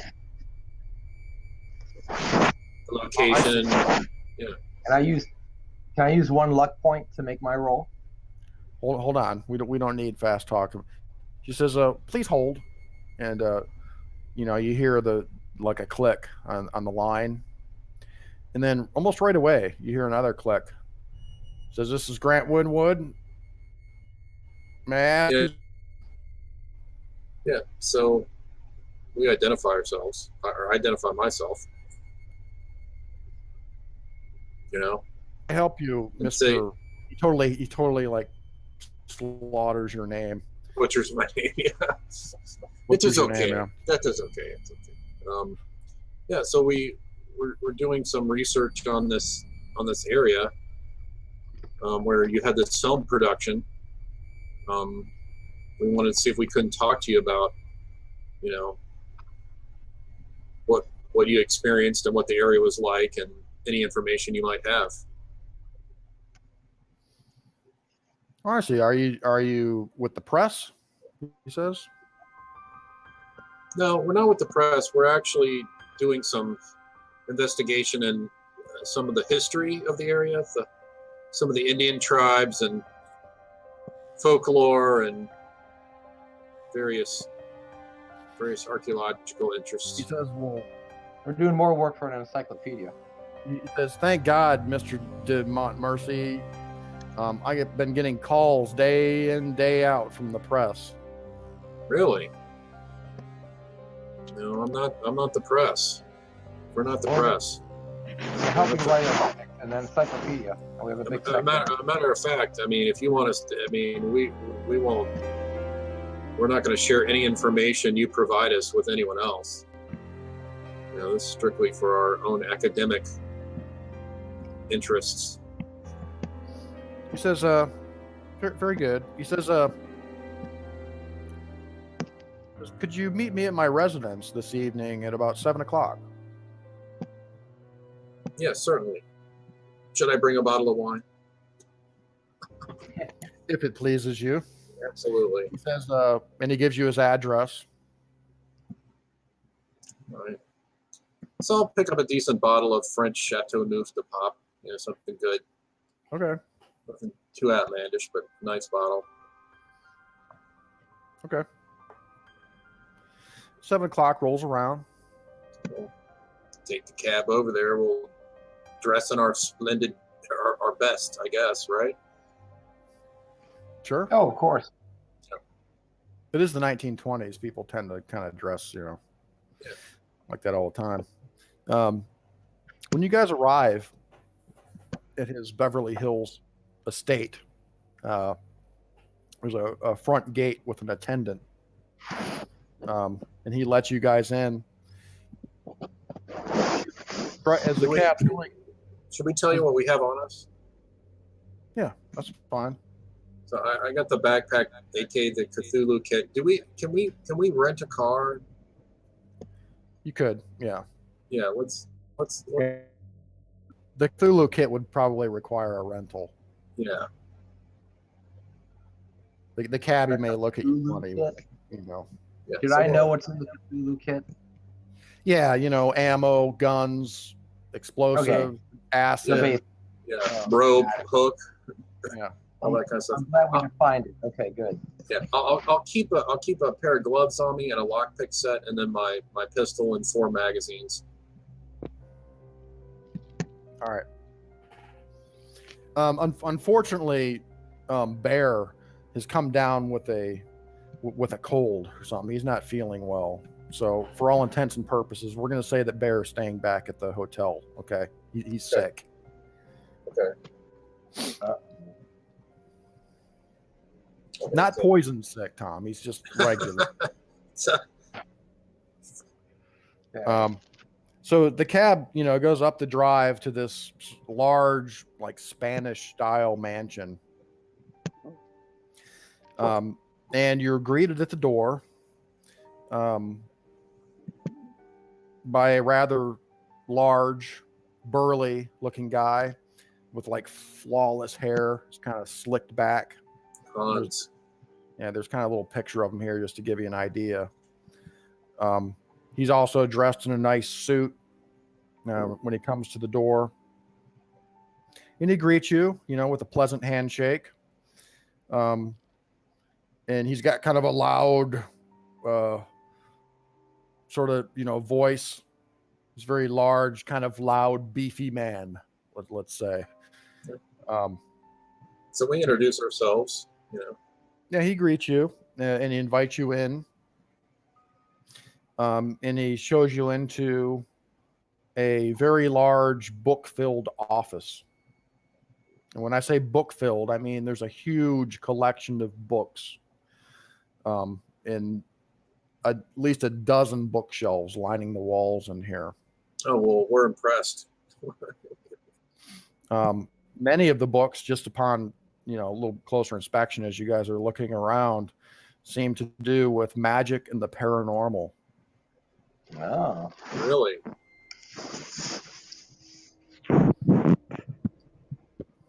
So I mentioned the books. Oh, he says, yes, my collection. I've been working on this collection almost all of my life, he says. It's impressive. And it's interesting because we share an interest in the same topic. Indeed. Yes. Witchcraft, the occult, and things like that? Absolutely. Well, that's very interesting. And he proceeds, he kind of calls you over. He's like, and he starts kind of showing you some of the more, valuable books that he has and stuff like that, just to give you a little bit of gives you kind of a short tour. Both of you guys, give me an occult roll.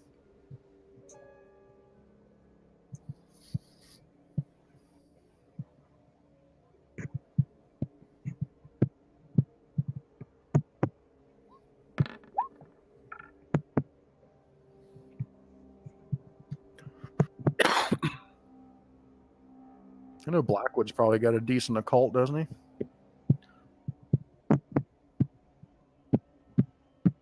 Blackwood? What are you doing, Tom? It's not like you're beating your mic rhythmically. He's fidgeting. What are you doing? What the hell is going on, Tom? Tom, reload or something. Yeah, reload, baby. Click it. Click it. Click it. Roll a Colt or something. Damn it. All right, hold on. There he goes. Boom, fail. It's actually kind of hard to tell whether it's, a good collection or a bad collection. It's pretty vast. I mean, it would take some time to kind of get a good look at it. But he does seem to have, pretty nice old books that look like they're valuable. So after showing you some of his books and stuff, he sits you guys down, and there's a small bar there. He invites you to have some drinks.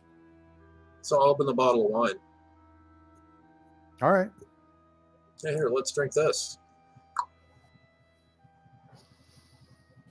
Looking around too, he's got a poker table in here, and really, yeah, looking around, it looks like the guy is quite the poker player as well.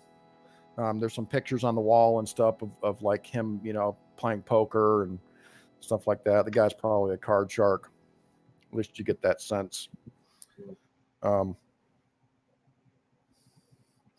So he says, so tell me, gentlemen, what can I help you with?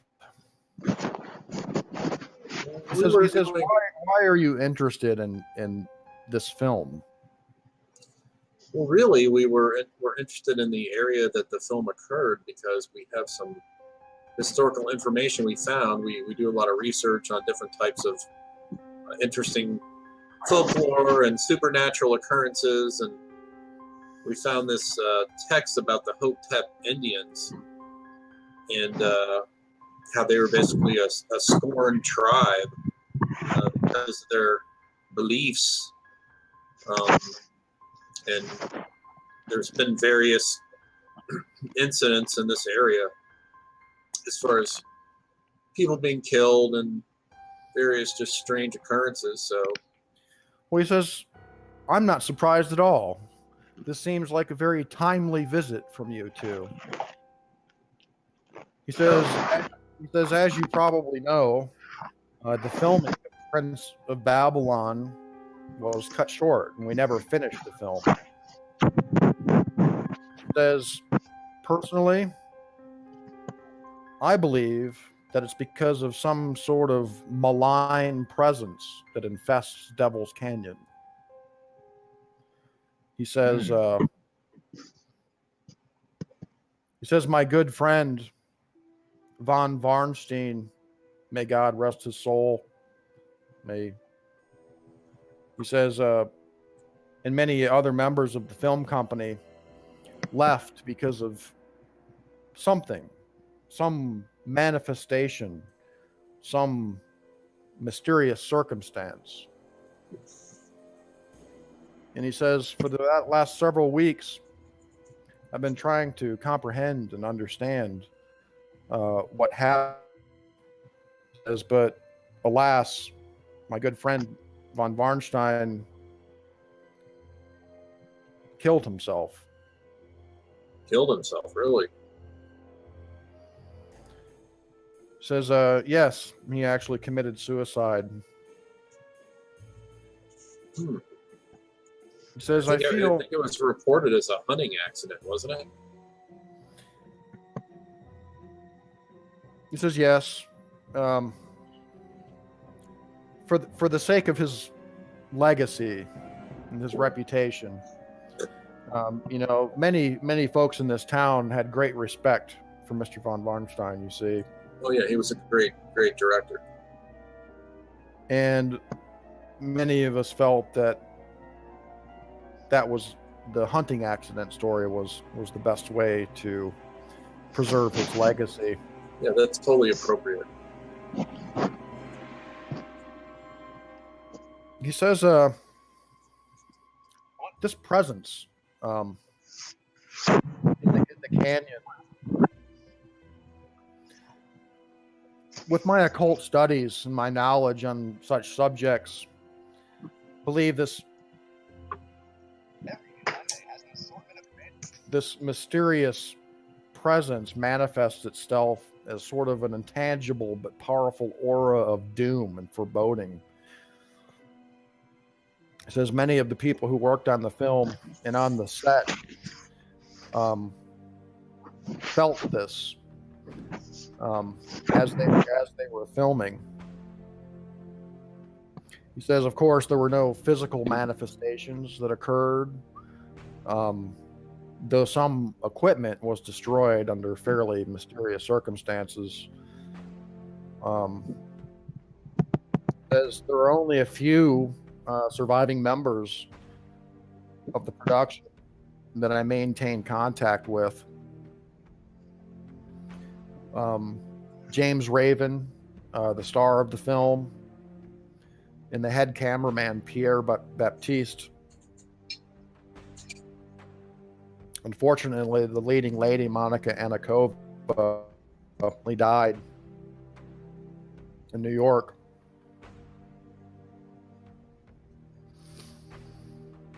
It says, unfortunately, Mr. Raven is now quite insane. Says, really? How about you? Were you impacted? Did you feel this? It says, well, Mr. Blackwood, I was not part of the production crew. I've never visited Devil's Canyon myself. I'm only telling you what I've learned from eyewitnesses and other sources of information.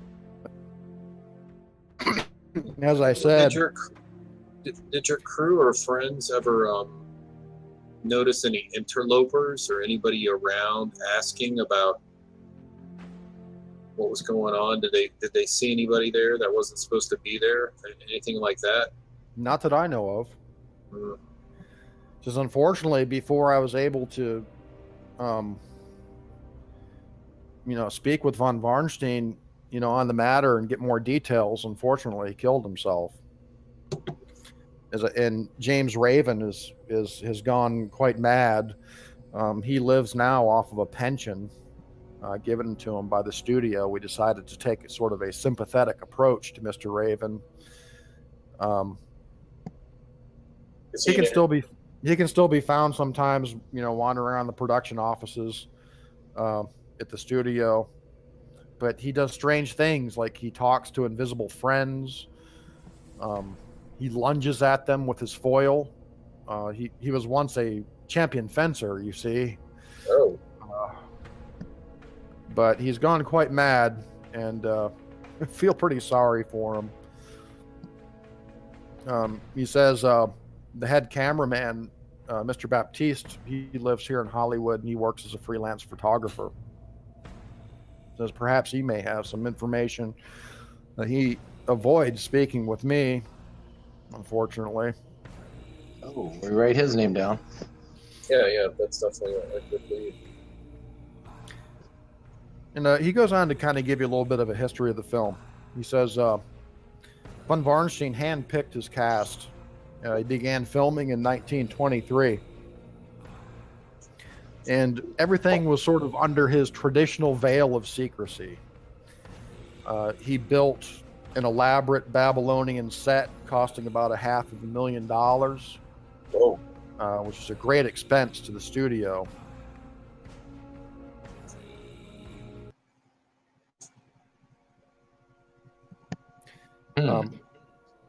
A stupendous cost, he says. He erected these sets along with temporary quarters for the cast and crew on a strip of rented land in a remote area of the Mojave in Devil's Canyon. He says, unfortunately, the choice of that location, I believe, proved to be a fatal mistake. I wonder what drew him to that location in the first place. Well, just the environment.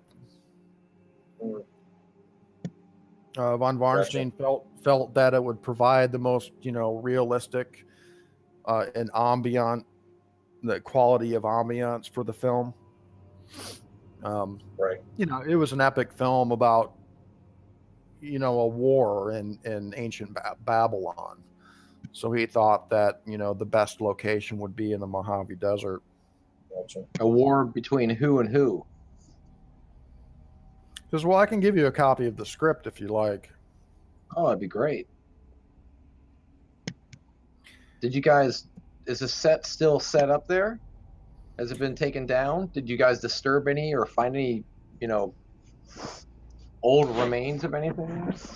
No, he says that most of the larger parts of the set remain. Any, valuables such as equipment and things like that have been removed. But it was a vast set that they built out there.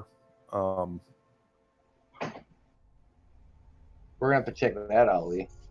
Yeah, for sure. And what about von Varstein? I mean, is his estate been settled? Does he have a house? Any notes? No, he had no spouse, no relatives. Although he does have an office at the studio. He does. Do you have access to that? Yes. That might be someplace. That might be someplace we'd like to look and just make sure we're not. Maybe there's something there, or some notes, or some sort of information. Do you have a key? Can you allow us to have access to that? He says, absolutely, I would. Oh, excellent. He says, like I said, this is a timely visit, gentlemen, because I've thought recently of actually hiring a private investigator to get down to the bottom of what happened. He says, well, you can hire us. He says, I think that would be a good idea. And he pours everybody some wine.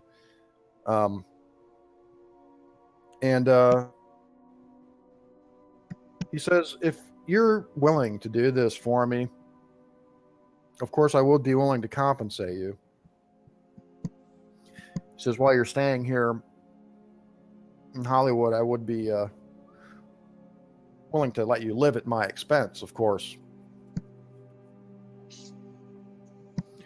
He says, I could provide you with a pass to the studio, as well as keys to the cast's quarters at the set.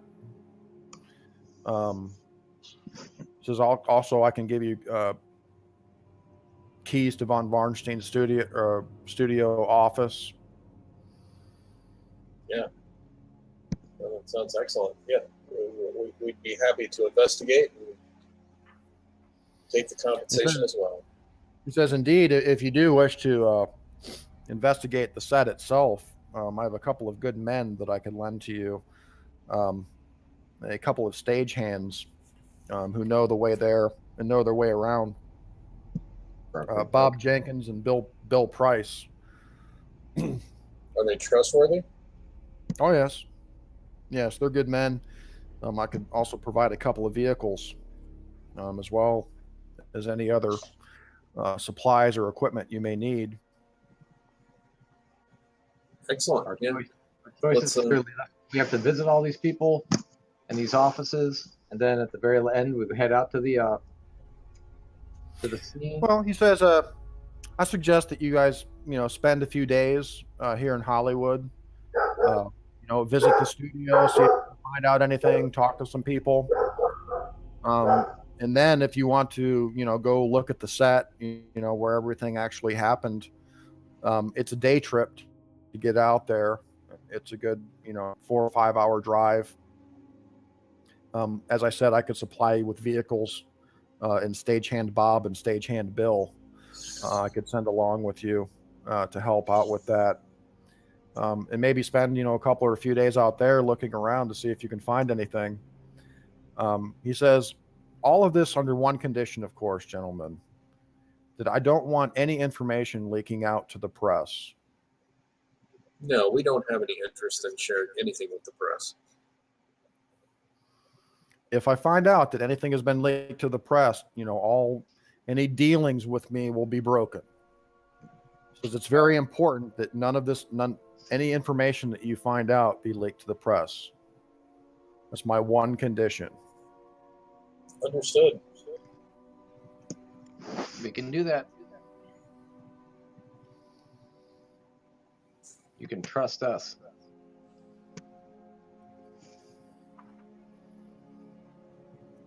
All right.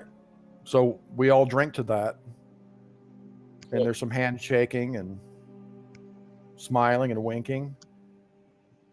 And he serves you guys some finger sandwiches, and you guys leave.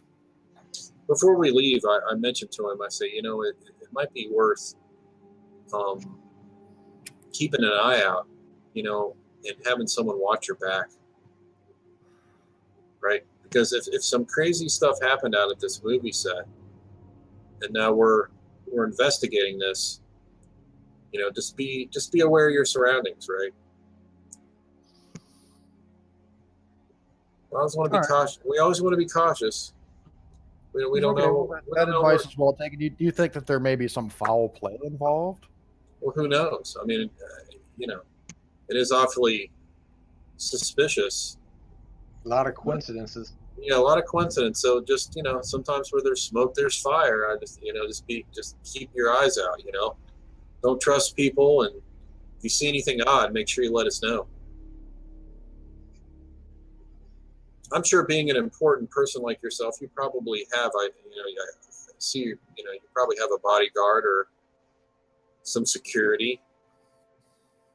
Yes, of course.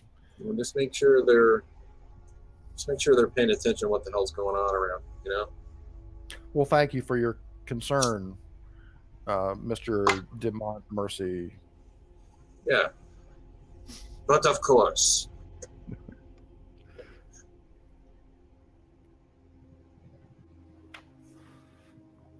All right.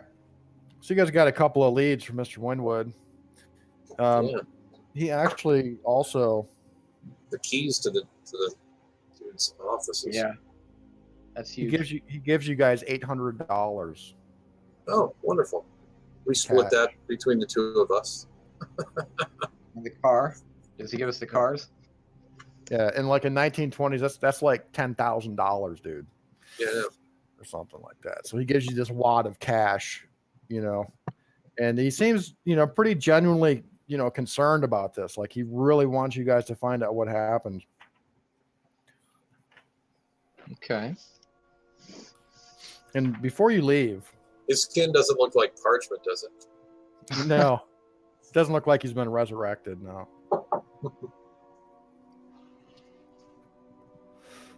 He shows you. Before you guys leave, he calls you into another room, and he shows you this wooden chest. Well, what? And he says this was von Varnstein's, some of his equipment and some of his personal effects. And you look in there, and he opens it up, and you look, and there's like some camera equipment, some actual like portable cameras, some larger cameras, some reels of film, things like that. Have you looked at all the film in here, or have you checked the cameras to see if there's developed negatives or? Yeah, he says that most of this film are just outtakes from the film that haven't been edited. They're just rough outtakes. Well, they might be worth checking out. Do you have a projector? Yeah, he might have captured something. Yeah, do you have a projector? I'm sure you do in your house. You're a film dude. He says yes. Although I feel a little hesitant to let you gentlemen view these outtakes at the moment. Well, there are some legal requirements that I have to abide by. Blah blah blah. Just give me a fast. We'd be happy to sign a non-disclosure agreement. Yeah, do the fast talk, Tom. Yeah, we'll sign an NDA. Now I'm gonna need a fast talk, Tom. Yeah. All right. Get this thing. Come here, computer. All right. We'll sign the standard non-disclosure agreement. Of course.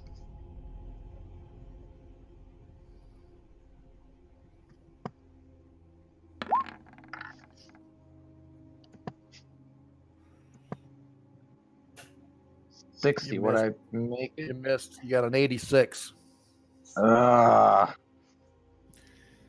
hold on, wait. Says unfortunately, I'm not going to be able to show you these at the moment. Perhaps if you guys are able to find some information for me, and these outtakes become more relevant to your investigation, I'd be willing to let you. You guys do notice, do either of you have any photography skill at all? Or, see, like photography or... Blackwood's a pretty educated guy, isn't he? Yes. I think base photography is just like a 01 thing. I don't even photography. Well, I'm just going to tell you, in the chest, I have law. You see I have these a 45 boxes. in law. Yeah? I don't know if that would be helpful in this situation. Well, actually, it might. He did tell you there are some like legal implications in him letting you view these outtakes. Yeah. Here, let's see what happens. All right, yeah, give me a law check.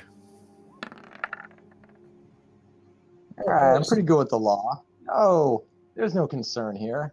The law clearly allows you to show it to in a private setting. There you go.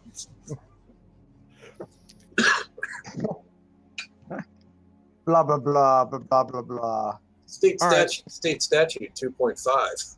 Yeah. Well, he seems pretty convinced. I mean, he says, "I didn't realize that you were an attorney, Mr. Blackwood."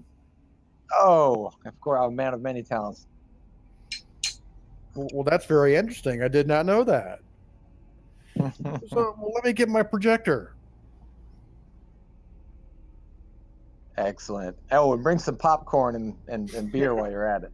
Right. So he takes you to like this private viewing room with the projector and a couple of reels of film.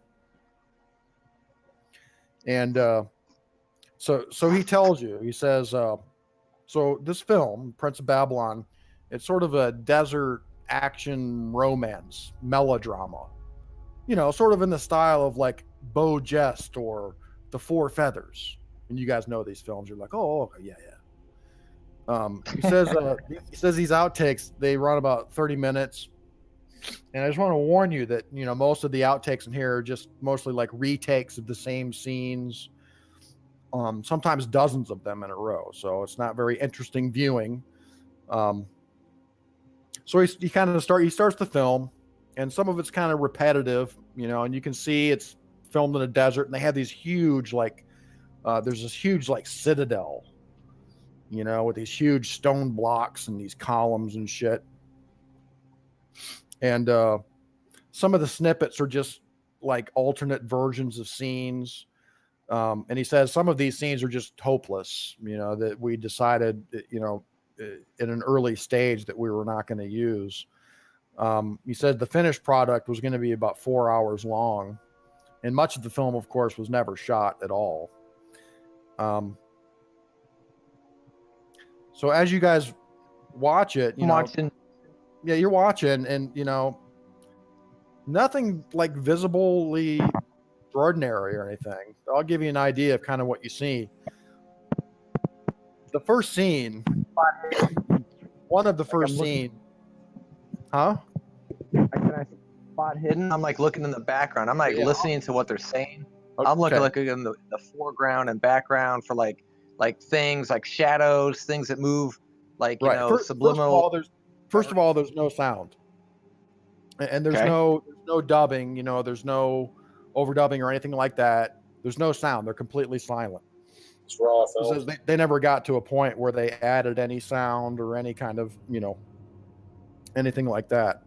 The first scene is sort of a rather unremarkable shot of several scimitar-wielding dervishes charging across the desert toward a gang of rival warriors. And now there's nothing really unusual in the scene, but there is something kind of strange about it, and you can't really put your finger on it.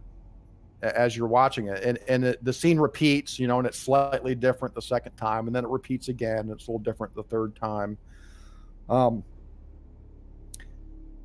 then there's another stretch of film after that, about 7 minutes later, and you see the leading man, James Raven, dressed up in this Arabian-looking garb, and he's standing in front of a wall on the set, and he's mouthing lines to someone behind the camera. You can see he's got his hand out, and he's like talking to, like, towards the camera, like he's talking to the cameraman or something like that. And again, there's something kind of strange about maybe the camera angle, or you can't really figure out what. Both of you look at each other like, are you noticing this kind of a look, you know, like, but you can't really put your finger on it. You can't describe. Is it the perspective, the angle that the camera's at, or is it the... You're not sure, but it is a little disquieting, and you can't really tell why. About 5 minutes after that, there's a brief sequence of the female lead, Monica Anakova, who you know had fell out of a 27-story window. She's seen in an opulent interior set, stretched across a Roman-style couch, peeling grapes, perhaps awaiting her lovers. And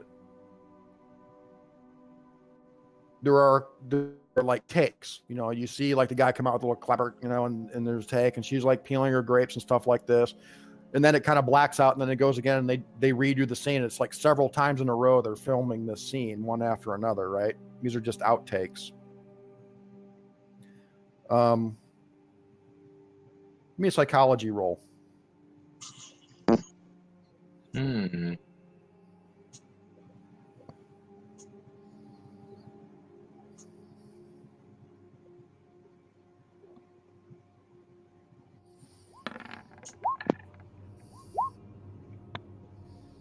Blackwood gets a hard success. Check that skill, Tom. Checked. You notice it almost right away. In about the third outtake of this scene, Tom, it actually grips your attention so much you actually find yourself kind of leaning forward in your chair and squinting your eyes and looking at it. The look on Miss Anakova's face, she seems to be trying really hard to conceal feelings of fear or disgust or something. So and so it goes to the next take, and you kind of feel like you want to see that again. So you're like, can you show that again? And Winwood kind of, you know, stops the projector, cranks it back, and you're watching it again a little more closely. And you're quite sure that she looks like she's frightened or disgusted, or there's something not right about her facial expressions in some of these outtakes. And then you notice she's lying down in this Roman style couch, kind of with her legs up, you know, with her elbow kind of like on the back of the thing. And you notice these faint ripples and moving impressions on the dress. Looks like a light colored silk dress that she's wearing. These faint ripples and moving impressions on her dress. It's a ghost. And the cause of these movements on her dress is not really apparent. The spirits are there and she can see them. And this woman is still alive, you say, or no? No, she jumped. No, yeah, she 26 stories. Okay. Well, I don't know if she jumped, but right. She fell out of a 27-story window out of a. So do we see this too? Does no, Blackwood notices it. I mentioned it. Doesn't she look a little scared here? Look at these movements on her dress. Well, he cranks it back, and all of you guys are kind of looking at it, and you do notice it after Blackwood points it out, that there are these sort of faint motions or ripples kind of on her dress. He says, huh. And Winwood's like, that's fairly odd, because in these types of scenes, I'm sure that von Varnstein would have accounted for any kind of, you know, wind or interference that would cause that kind of effect. And he cranks it back again. You guys kind of watch it over and over, and sure enough, there's like something weird, and that combined with like this look on her face that looks like she's obviously trying to conceal or suppress the look on her face, but you can tell when Blackwood points it out, you can tell that there's something wrong. There's obviously something wrong with this woman when she's sitting there, and perhaps she notices these ripples or these moving impressions on her dress, just as you guys are in the film.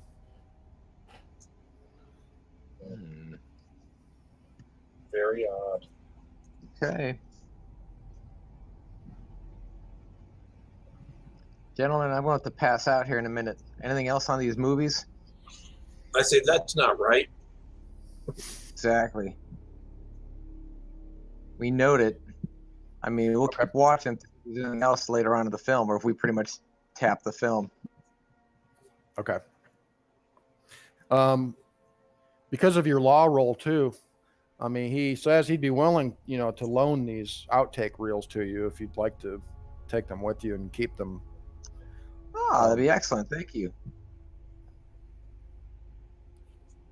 All right, cool. Is there anything in your library that speaks to that area? I mean, do you have any books or about the local tribes or what's the name of the tribe, Stuart? The Hui, the what?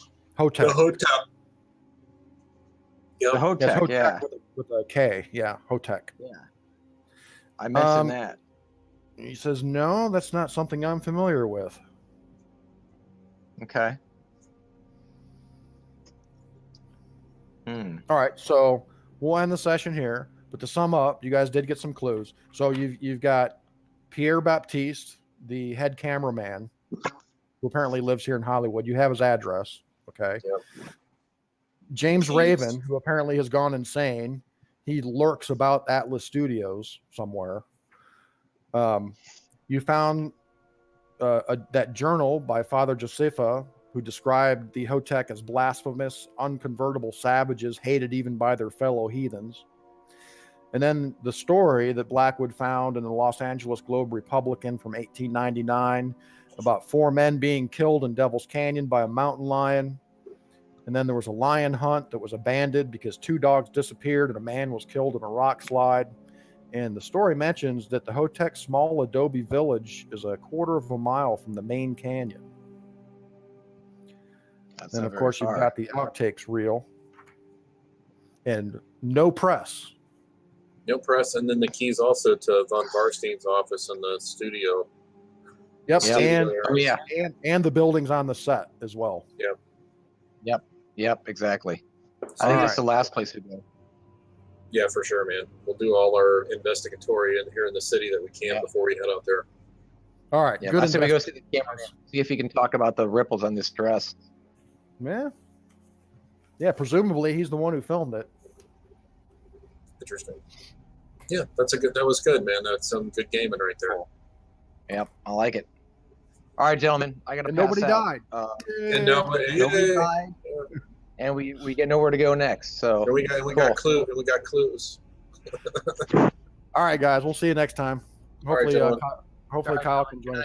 Hey, Tom, are you going to be here next week or not? Do you know? I should be. Okay. We're going to a house. We just found an apartment. We're moving in this Friday. It should have Wi-Fi by next Wednesday. So I'm going to give it a good strong, as long as Verizon can get the damn thing hooked up. All right, we'll just keep us apprised, and we'll send emails to your boys to get them hooked up too, okay? All right, perfect. Sounds good, man. Good night. All right. Good night, guys. See ya.